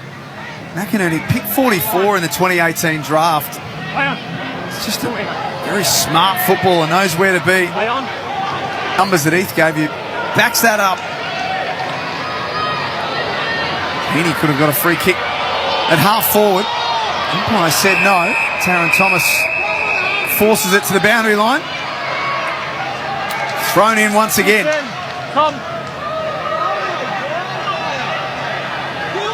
Choice hotels around the grounds. Heath earlier today at Giants Stadium. Yeah, Giants by 41 points over Collingwood. Braden Maynard on report might miss round 1 after a late hit. Josh Kelly, 41 disposals. Nick Dacos as well, 31. And still to come this afternoon. Still to come, Fremantle v West Coast straight after this. This McInerney at half forward. He's been everywhere. Handballs back to Blakey. Too far out to score, so instead, short pass was spot on to Heaney. That's a beautiful kick there. He's gone pretty much around the corner. He's seen Heaney on his own at the top of 50. He only had about a metre either side of him, and he just put it straight on his chest. And he puts it straight through the middle. His third from just outside 50. 6-year contract, feeling pretty good. 3 goals today. It's all the perfect preparation you'd want going into round 1. They're 8-6-54, the Swans. North Melbourne 5-4-34, Triple M scoreboard. A good spot for your half-back too, to be sitting just off the back of the stoppage, and especially someone like Blakey that can use the ball so well, and I'm not sure if he was sort of trying to sit that to the top of the square or have a shot, but in the end it worked out and carried through. That was a lovely finish from Heaney, but yeah, Nick Blakey, great user of the footy. As much as they can get the ball in his hands at halfback, that's what they'll be looking to do this season, Sydney Swans. So 3 goals in 3 minutes here for the Swans. Goals to Hickey, McInerney and Heaney. And the margin all of a sudden back out to 20 points. As the tap from Hickey goes to Rowbottom. They surge forward again. Up to the 50, through the hands of McDonald. Warner has to beat a couple, but Scott and McDonald, gang tackle. Ball up 40 metres out from the Swans goal. Got the momentum here. As the ball's back in the air from Razor Ray. The tap down. Kennedy sharks it, gets it to Reed. Fumbled when he had to be clean. Got it out to Heaney.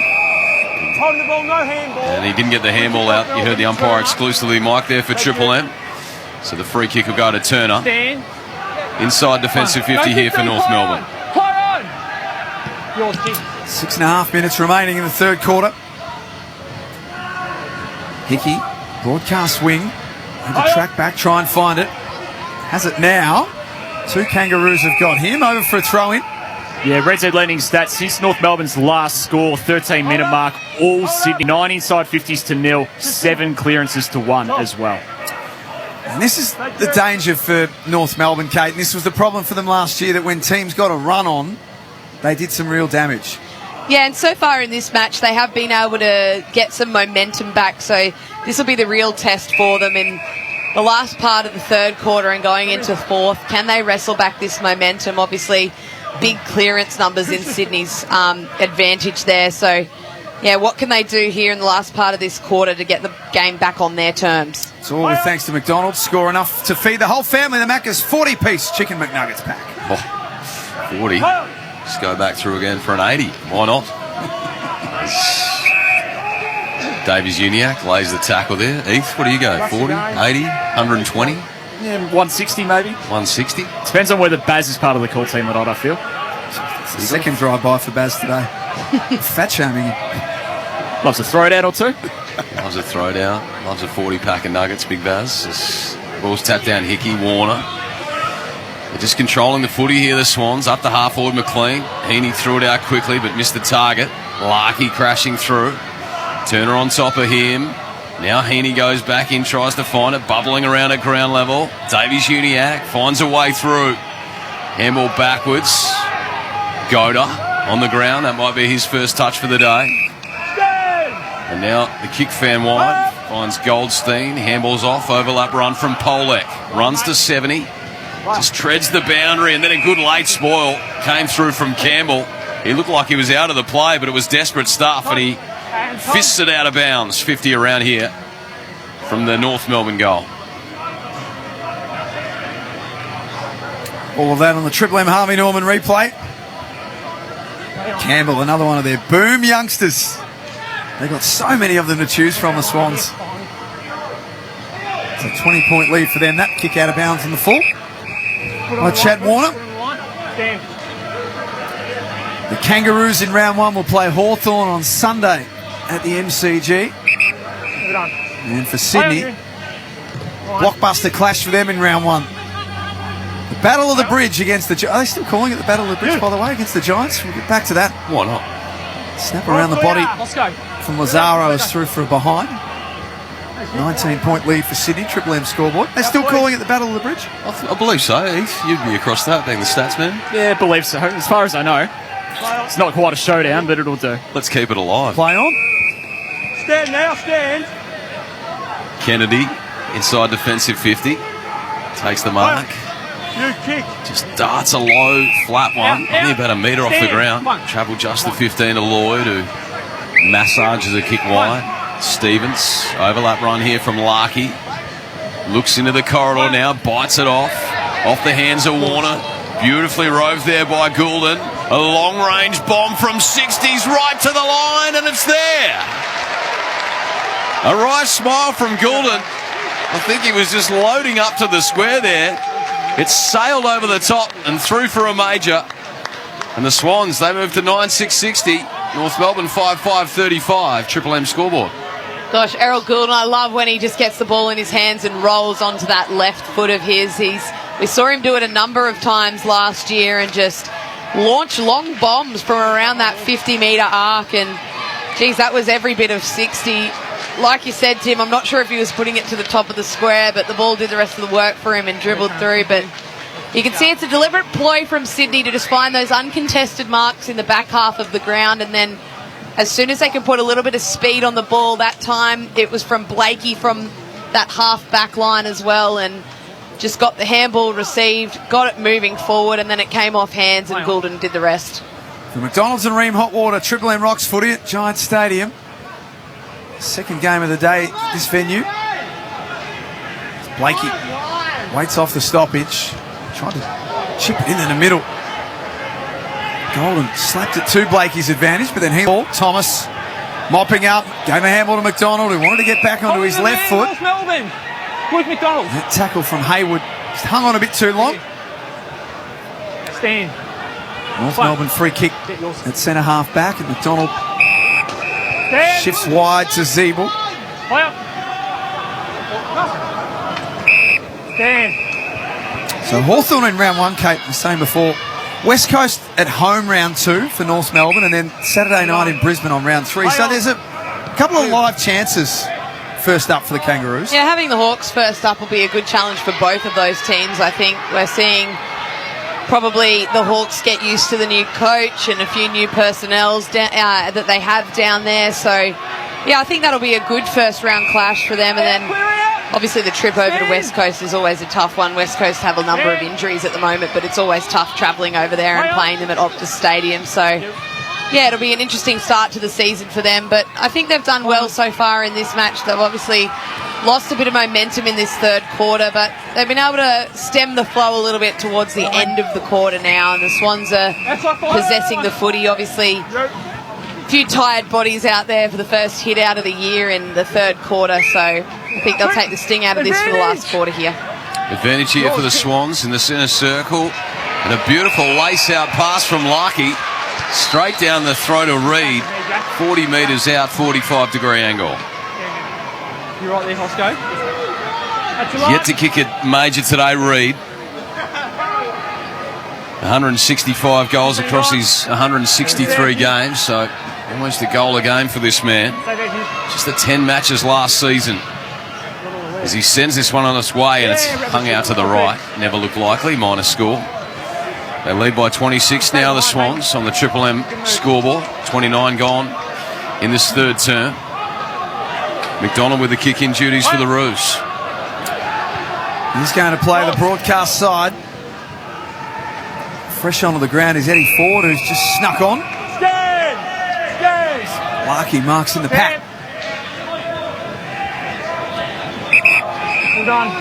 So North Melbourne kicked the first 2 goals of this quarter. They got it back to 3 points the difference, but Sydney have kicked the last 4 and lead it by 26. Time back on. Clear out, push, gents. Go with him.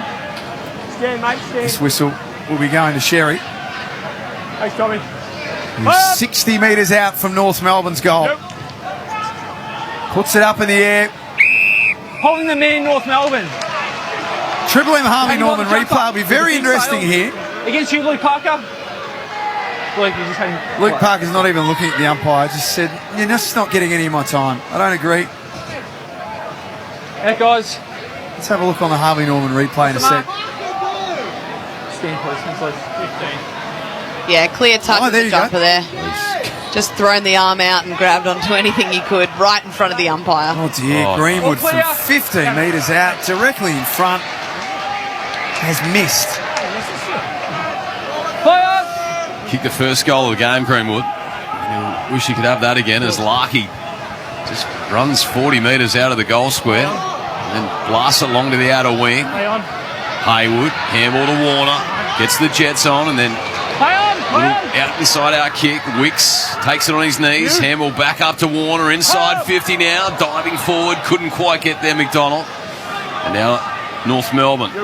Scott exits the 50, out to the broadcast wing. Back 3 metres. Chest mark taken by Curtis Taylor. Stand. Just time if they want to push forward North Melbourne, but I think the message has come from the bench. They're just happy to soak up the clock. Taylor to half forward. McLean floats across and fists it towards the boundary line. Nick Blakey, the last one to touch that before it rolls out of bounds. Another good quarter for the Swans. Just as North Melbourne looked as though they were going to get themselves in a position to potentially be in front, Sydney kicked 4 goals in the space of 8 minutes. Holding North Melbourne. And then take a 25-point lead into three-quarter time.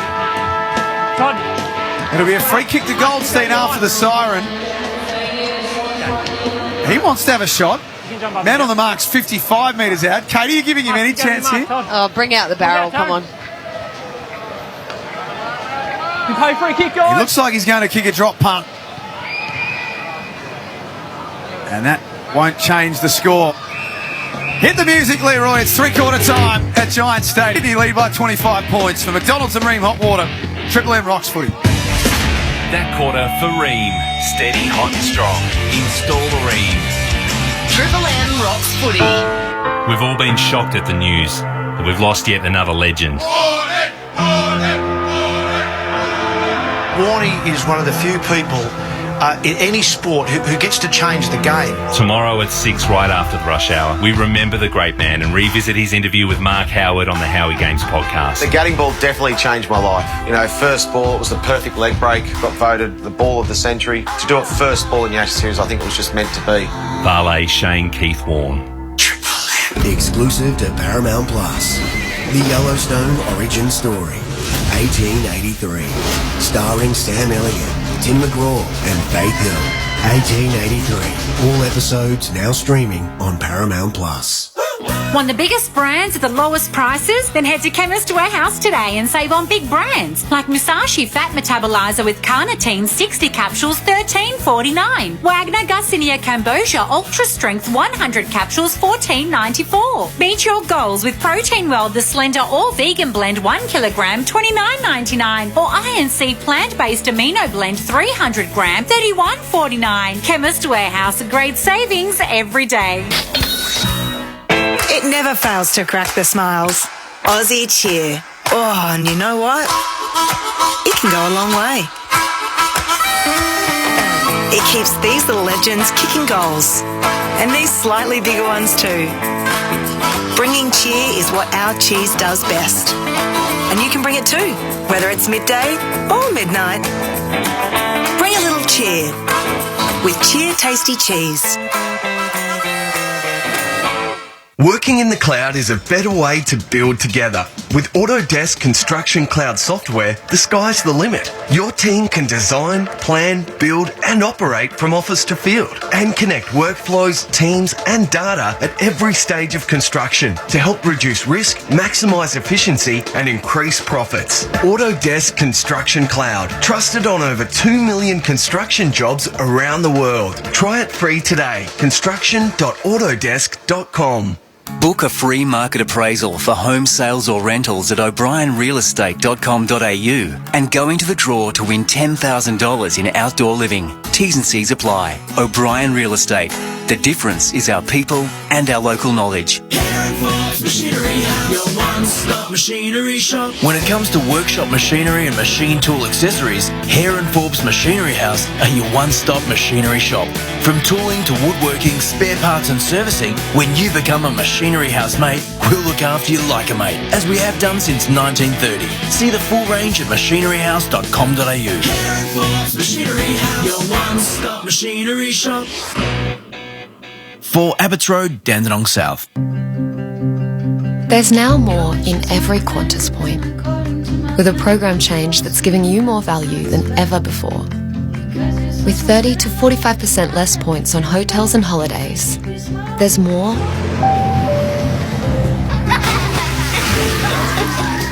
room service in every Qantas point. Qantas Frequent Flyer, now more rewarding than ever. T's and C's apply, excludes classic hotels. Triple M Rocks Footy. This quarter for McDonald's. Score enough to feed the whole team with Macca's 40-piece Chicken McNugget pack. Three-quarter time at Giants Stadium, and it's the Swans who lead 9-7-61 to North Melbourne 5-6-36 for Sydney. Isaac Heaney has 3, Hayden McLean 2. Singles after that to Logan McDonald, Golden, McInerney and Hickey for North Melbourne. Jason Horn-Francis has 2 goals, singles to Greenwood, Larkey and Lazaro. Kate, North Melbourne kicked the first 2 goals. It was 3 points the difference at the 8-minute mark, but then Sydney, I guess much like that second quarter, they got the game on their terms, kicked 4 in a row and take a nice 25-point lead in this last quarter. Yeah, I think they really put the foot on the accelerator in the second part of the third term there and just controlled the game. Got back on top in the contested ball, but got the ball forward and kept the ball forward. And it's their young guns that have really played well, as we've come to expect from the Sydney Swans. So Errol Goulden, Nick Blakey and Justin McInerney's having a huge game. Obviously, Isaac Heaney with the 3 goals as well. So, yeah, I think it's the usual suspects with the young guns from Sydney that have really took control of that third quarter and got it back on their terms. Let's get down to the boundary. You and Giles is at Giants Stadium. Gilesy, Josh Walker, I'm not sure we're going to see much of him for the rest of the day, will we? Well, unless he plans to take his warm-up top off and put his footy jumper back on, he is done for the day. He copped an errant elbow from Will Haywood. Right in the mush, he's minus 2 teeth at the moment. Went down to the rooms with the doctor. Doctor's return, and Josh Walker's day is done. The weather here, as good as it has been, well, for at least all of this second match at least, it's balmy. There was only a hint of blue sky there for a minute just before three-quarter time. And finally, it's a pre-season for everyone to get their eye back in, including the assistants down at the interchange bench area. If you're the board man, what's your job at three-quarter time to do? What have you got to bring with you? The interchange board. He left it back at the benches, so he had to scuttle back quickly before he got told off by David Noble. Come on, mate. Come on, board man. You have one job. Big question up on everyone's lips up here, Giles. Is you hitting the King's Cross tonight in Baz's jacket, or? No, not in that jacket, that's for sure. So three-quarter time here, Giants Stadium. Match earlier, the Giants getting over the Pies by 41. And here at three-quarter time, it's the Swans leading by 25 points. It's back in the middle for McDonald's and Ream Hotwater, Triple M Rocks Footy. Davies Uniac, Campbell to Thomas. Just a wobbly high ball to half forward, picked up by Polex, scrambles one on his left. It was never likely, out of bounds, 20 around from North Melbourne's goal.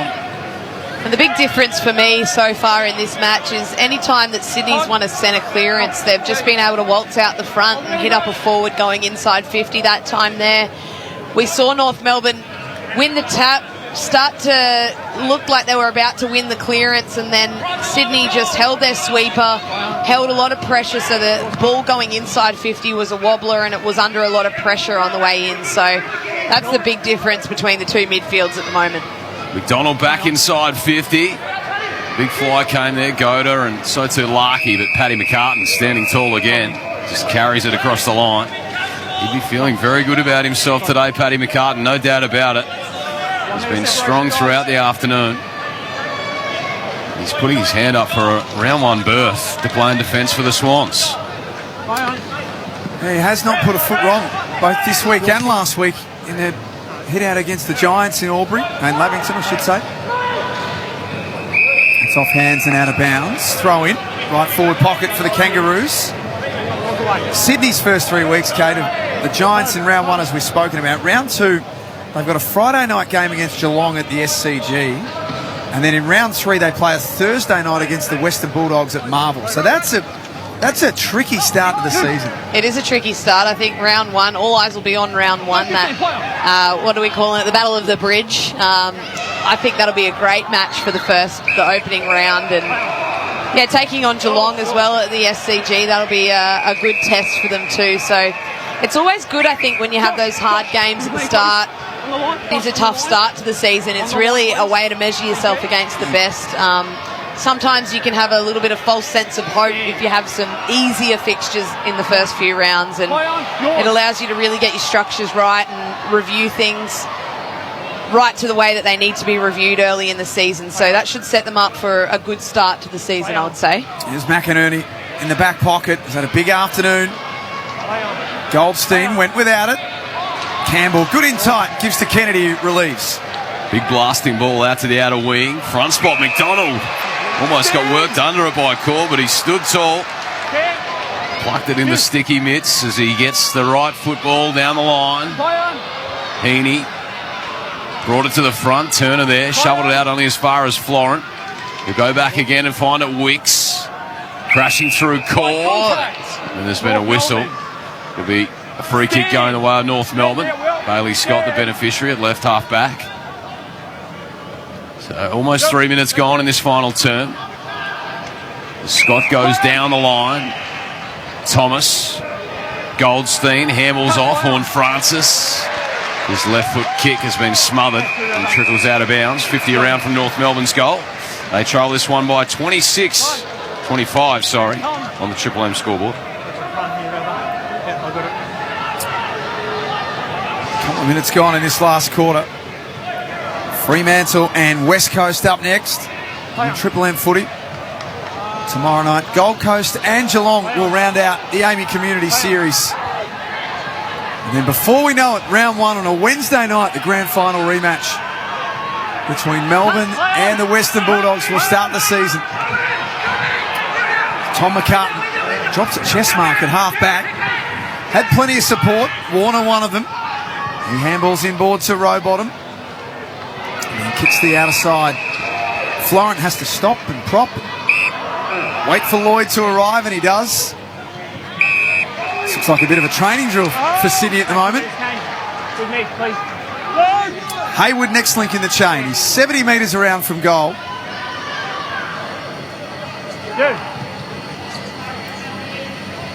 Kicks deep, no real marking target. Reed got both hands on it. Now in the forward pocket. Handball's back towards goal, and it's hit the behind post for a throw in. Red Zed's Heath, what's happening? Yeah, Justin McInerney leading the way, number one ranked player on the ground, 25 disposals.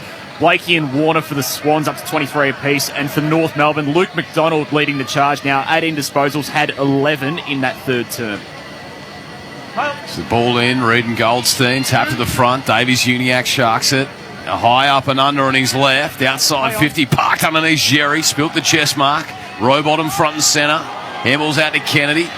Wasn't clean. Horn-Francis up to Powell. Knocked out in the tackle. Hard up on the boundary, Lloyd. A little one with Rampy. And then a handball over the top. Rowbottom. Closed down by Thomas. Inside 50 and Luke McDonald, who Heath mentioned had 11 touches in that third term. The lineup here for disposal number 19. Had a good game back there. As we said last year, played a lot through the wing for North Melbourne, and he's moved back permanently to defence.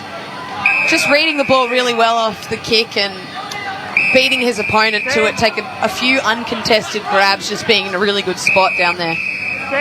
Jai Simpkin, last year's best and fairest winner, led North Melbourne for disposals, tackles, inside 50s and clearances. Had a phenomenal season in what was a pretty tough one for his team. Sherry's done some good things. On the wing. Drives to Goldstein, who's being held. Had the size advantage on Kennedy. And the first thing that he did was grab the jumper, and the umpire was there to see it, Kate. Yeah, just put both arms around him and then grab the jumper as well. But when you have someone that's that much of a size mismatch playing on them, you just got to put as much pressure on them as you can. But unfortunately, just gave away the free kick at the end of the day. 45-degree angle, 30 metres out. Kicks truly. Kangas get the first of the last quarter. 6 minutes gone, nearly 7 minutes gone. There's 6:42. Sydney 9-7-61 on the Triple M scoreboard. As we said through the call, I would say that Todd Goldstein will play a majority of round one in the ruck, but obviously draws a lot of attention when he does go forward. That's the sort of first impact we've seen him have on this game. But if he's one out, that's a great kick to him, one-on-one, put the defender under pressure and gave away the free kick. 33 years of age, Goldstein, 273 games. If he plays most of those games this year, he'll be close to that 300 mark. We'll go down as one of the great players at North Melbourne Footy Club. So we're back in the middle here for McDonald's and Ream Hot Water, Triple M Rocks footy. Sherry the tap out through Davies Uniacke's hands. Parker had it knocked out in the tackle. McLean feeds it out now to Stevens. Time and space. Sends it up to the 50 and on a searching lead. Full-chested was Haywood. Takes it 55 from home. Puts it into the hot spot. Core flew high. Falls out the back door. Now ground level. Florent. A quick snap over his left shoulder. And he makes no mistake.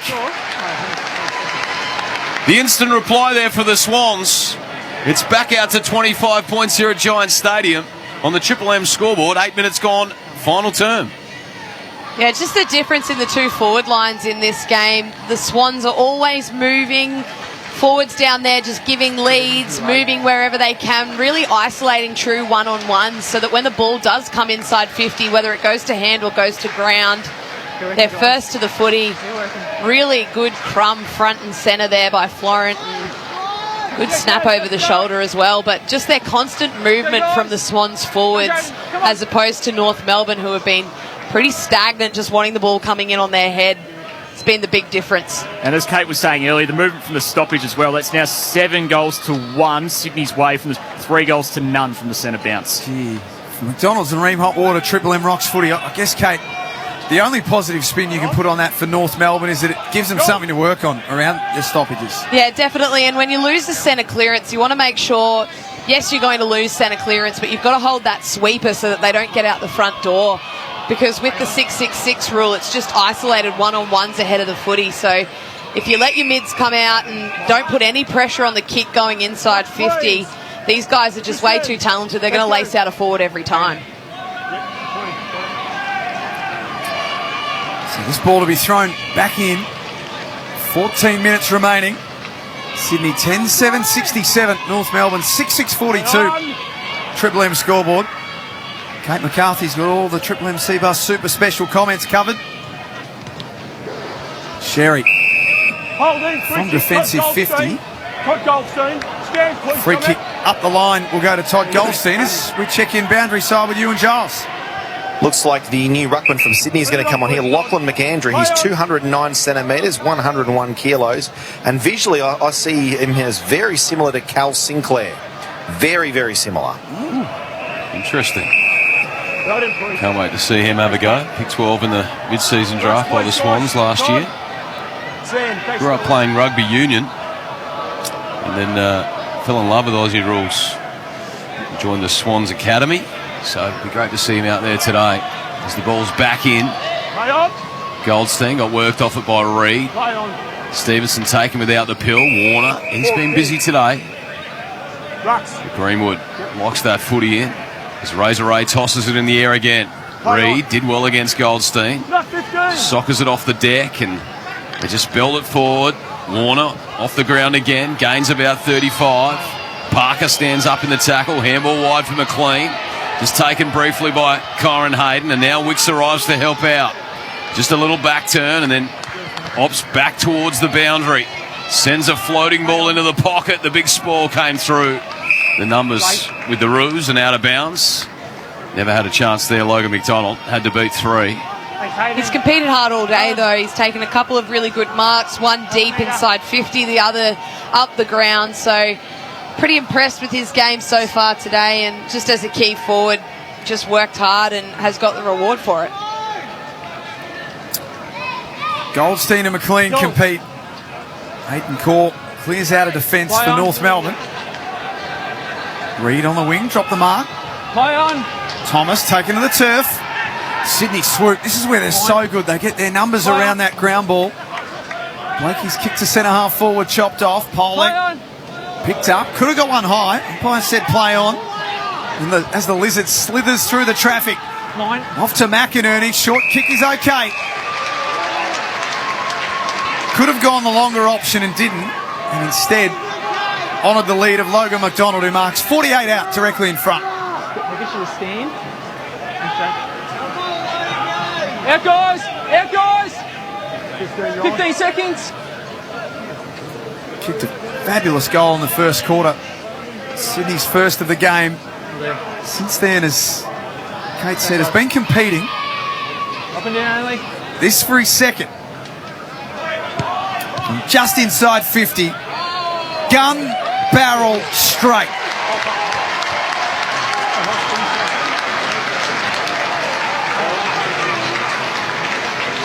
11-7-73 the Swans. North Melbourne 6-6-42. I think one thing's certain, Kate McCarthy, he can kick the footy, Logan McDonald. Definitely, that was a great finish from him, but it was again just that work rate. Saw that the ball was in a contest in the middle of the ground, so knew he had to get away from his defender in case the Swans were to win it. They did win it. Beautiful kick inside. Hit him straight on the chest, but he did the work to get in front of his defender as well, and a great lead from him. A pretty tidy afternoon, 11 disposals, 4 marks, and the 2 goals to go with it as well. Heath, Choice Hotels around the grounds. Where are we heading after this one? We're heading to a derby over in the west, Fremantle v West Coast, straight after this. Very interesting warm-up I saw there as well in the build-up. They've just got the old hip roller out, playing a bit of cricket there in the dressing room, so just a bit of pre-season warm-up there for the Dockers as the clearing kick here by the Swans is chopped off Stevenson. Powell. Now they share it around. Scott will send the Roos inside 50. Young flies in from the side, couldn't pull it down. Ground level Davies-Uniacke, backtracking outside 50. And now it'll come back into the pocket, floating back Young. And the ex-Bulldog takes a mark, 20 metres out, about 8 metres in from the boundary. He's been good this afternoon, Davies-Uniacke, just really clean below his knees, picked up the ball well and had a fair bit of composure through traffic as well. So he's had a good season for them last year and looks like he's going to back it up again this year with another good one. This man, Lockie Young, 13 games in his debut season last year with North. 20 touches against Geelong in round 5. Hoping to be a mainstayer as he starts this out to the right. Never looked like it was coming back.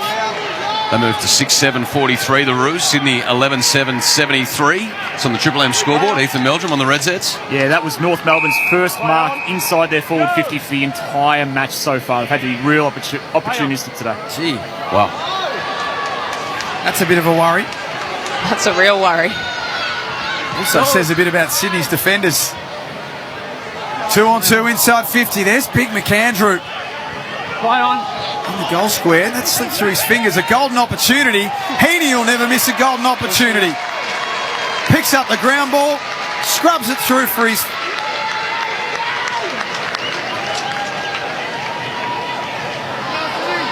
Just so good at ground level, Isaac Heaney. Always there, always at the fall of the ball. He's worked hard for that one, come from the top of 50 as the ball was coming in. So just put the head down, put the pressure on.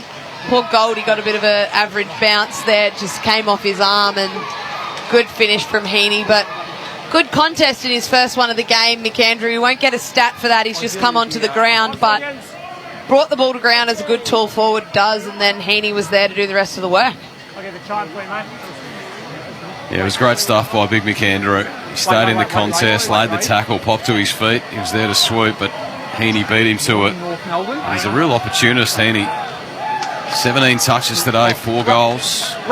Makes something out of nothing for him up forward. We just haven't seen that up the other end of the ground. There's been a whistle for a 6-6-6.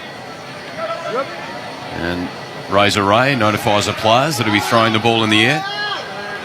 So here is young McAndrew in the ruck against Jerry. As the ball's down, Simpkin there, kept his feet against Stevens. And now Simpkin will try and soccer it off the deck. He gets it up to half forward. Big tackle late on Eddie Ford at the bottom of that one. He'll get a free kick against Larky. He handballs off immediately here. A bit of afters going on. Now the entry inside 50's a beauty. And the number 1 draft pick, Horn Francis, takes it full-chested 40 metres out. And I think the reason that Heath was saying they've only taken 1 mark inside 50, this would be their second, is just that real lack of movement from their forwards. It's really hard to hit a forward if they're not moving. You just have to end up sitting it on their head deep inside 50. And that time Horn Francis was on the move, led to the kicker's leg and got the ball lace out. Really nice. So 2 in the second term. This one a bit tougher angle. 45 degrees. Sends it on its way. It's just a bit skinny. Through for a minor. 6-8-44, the Roos. The Swans 12-7-79. 17.5 gone final turn. Triple M scoreboard. Just watching on the Harvey Norman replays. Timmy said a bit of afters with both teams. Nothing to worry too much about. Rampy drives long. Up to Reed on the wing. That should be paid a mark, and it is. Paid mark. Nice grab. Had enough of it. Play on. He gives off to Florent. Play on. Little left foot kick. Golden drops a simple one. North Melbourne try and rebound from there. Although the handball from Lazaro, not great. Free kick, Sydney. Let him stand. Free kick will go to Swans' way, and Nick Blakey, who stand now. always seems to be in the thick of a bit of niggle, Kate. Play on. Yeah, I think he's just someone that really likes to pester the opposition, really get under their skin. Probably be a bit lippy as well, I'd imagine. I think a lot lippy. McAndrew forces that one out for a throw-in. Choice Hotels around the grounds, Heath, earlier today at Giants Stadium. Earlier today, Giants by 41 points over Collingwood, 100-59 that one. Josh Kelly, 41 disposals. Nick Dacos, 31 as well. Good news for Pies fans, that one.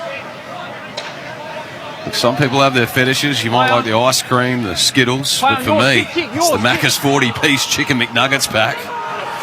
Just get straight in there. And just melt in your mouth, those McNuggets. If you need to feed the whole team, make sure you go and get some. We'll be swinging through on the way after the footy as we had another little rush behind here for the Swans. 36 points up. Jerry on defensive 50. You heard the umpire, touched off the boot. Larky flies, out the back door, Horn Francis, handballs. Powell, nurses one over the top, beautifully weighted for Stevenson, who ran with the flight of the pill and marks right on the 50. So he's going to have to give this a good roost. We know he's got a good boot when he loads up. The man on the mark will have to stand still. You imagine he'd arc a bit here, Kate. Yeah, you'd think so. He should roll around to the right to get a little bit extra on the kick here. You usually get about 5 to 10 metres extra if you utilise the stand rule to your advantage. So slow, steady approach here from Stevenson. He gives it a good ride. He's gone the torp. He hasn't hit it well.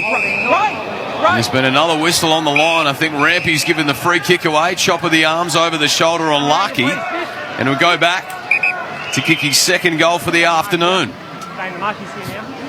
Not sure if Stevenson really played that one well. He hasn't had the best afternoon. Probably not the time to bring out the torp. Just have a general set shot, drop punt, roll around on the right from 50 and have a good shot at it. Oh, come on, Kate. Pre-season, where's the theatre? There's Larky. A little hop and a skip. Sends the drop punt on its way. The umpire does not move. Larky gets his second.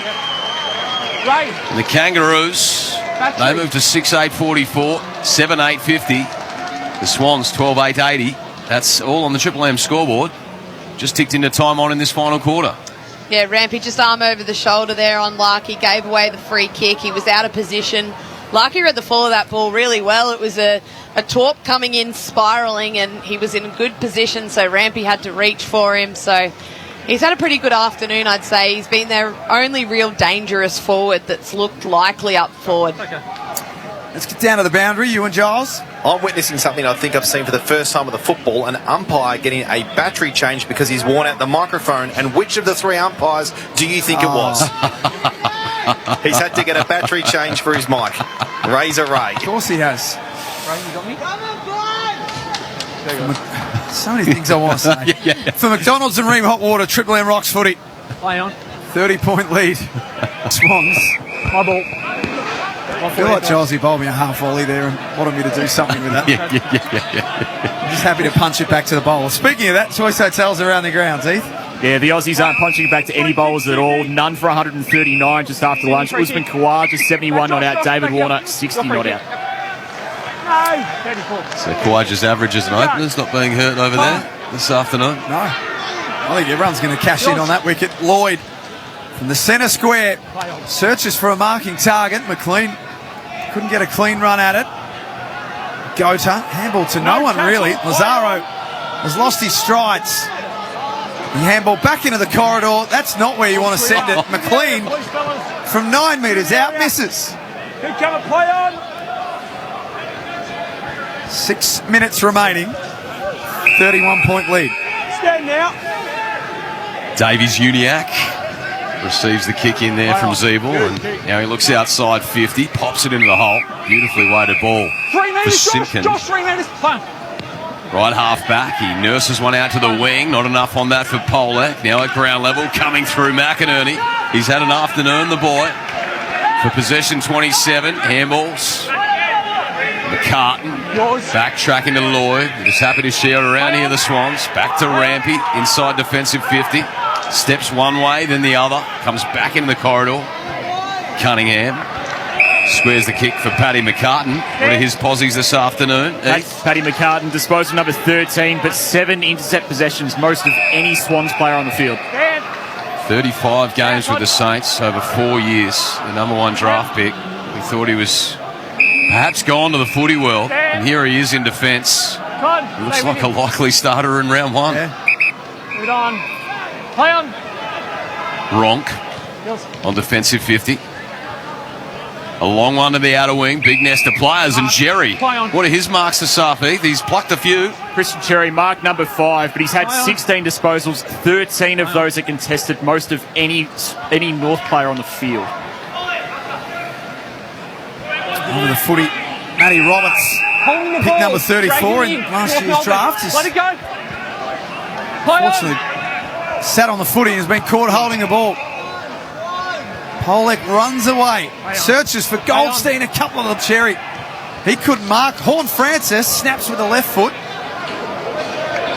And it rolls over for a boundary throw in. A couple of minutes left here, Heath. Just start to give us a look at some of the major ball winners for both teams. Triple M Red Z lending stats. Yeah, it's Justin McInerney. He's been leading the way all day. 27 disposals and a goal. Number 1 ranked player on the ground. He is. Mick Blakey as well, 27 disposals, going at 78% by foot, 8 score involvements. Lloyd 24, Florent and Warner 24 apiece as well. And for North Melbourne, Davies Uniacke, 21 disposals he's got now, going at 86% by foot, 10 contested possessions as well, 7 tackles. McDonald 20, and then Polek, Zeeble, Greenwood, all 19 apiece.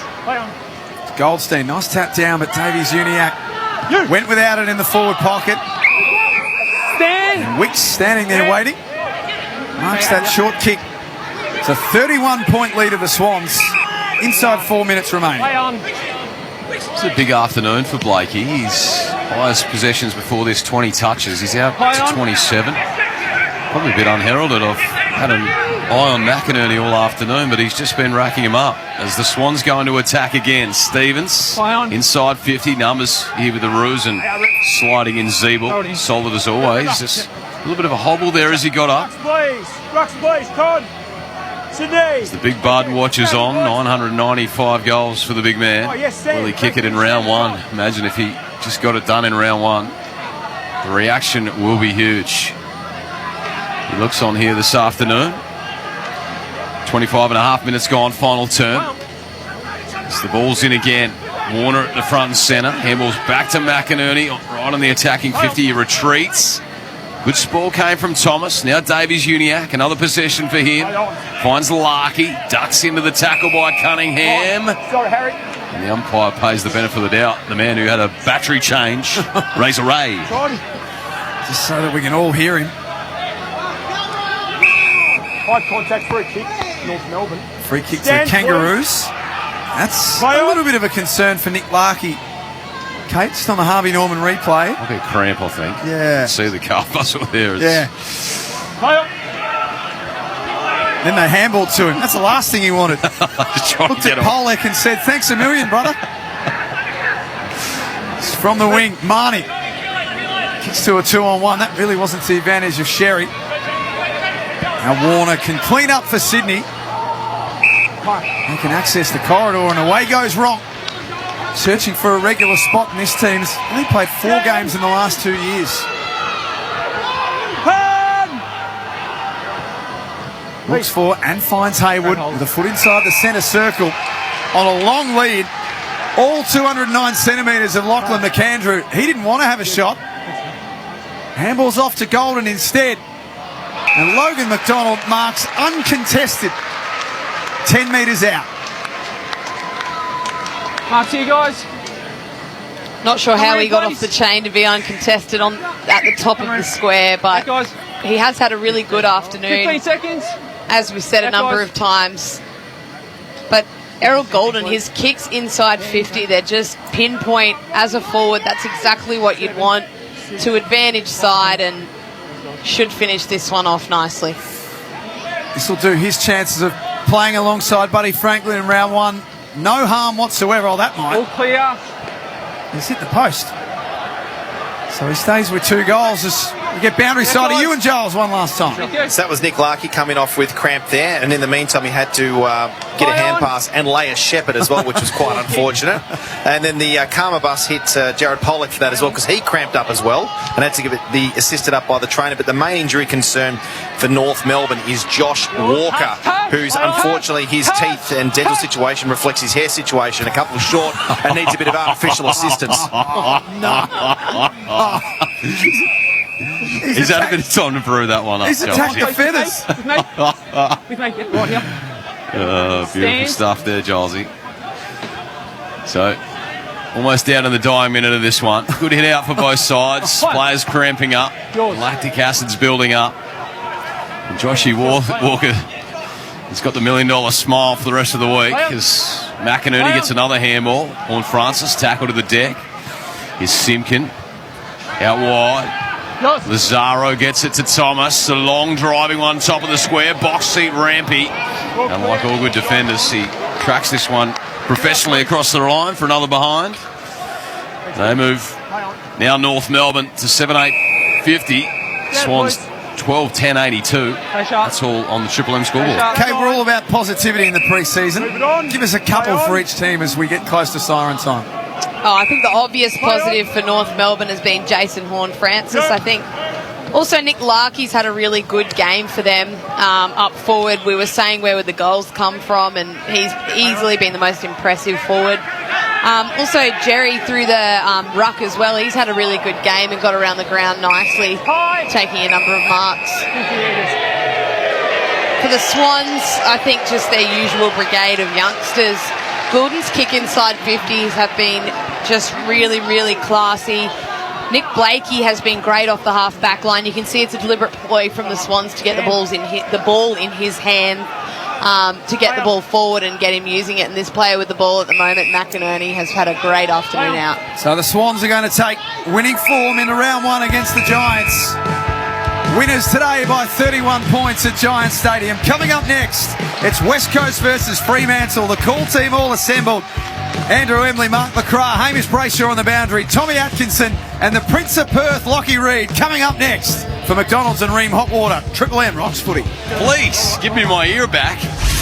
That quarter for McDonald's. Score enough to beat the whole team with Macca's 40-piece Chicken McNuggets pack. Triple M rocks footy. Triple M is your home of the Marty Sheargold Show. Something feels off today. Does what it? do you mean? Is there a full moon or something? Yes. I don't know. It's a waxing crescent. Is it? It's a waxing. No. Not what I had done on the weekend. I really had some hair removed. I'm not going to lie. Just the crescent? Just the crescent. Had my eyebrows threaded and my waxing crescent done. I got a touch of the Anthony Kallelas this week. The Marty Sheargold Show. Weekdays from 6 on Melbourne's 105.1 Triple M. Got your eye on a new phone? Well, the wait is over. The new Galaxy S22 series breaks the rules of smartphone innovation. And right now, you can save up to $1,320 only at Vodafone when you trade in an eligible device and stay connected to a selected Vodafone plan. Why wait? Head into a Vodafone store and connect today. Value based on trade-in credit for eligible Samsung device plus bonus credit powered by Azurian. Offer ends 4th of April. Trade-in by 11th of April. T&Cs apply.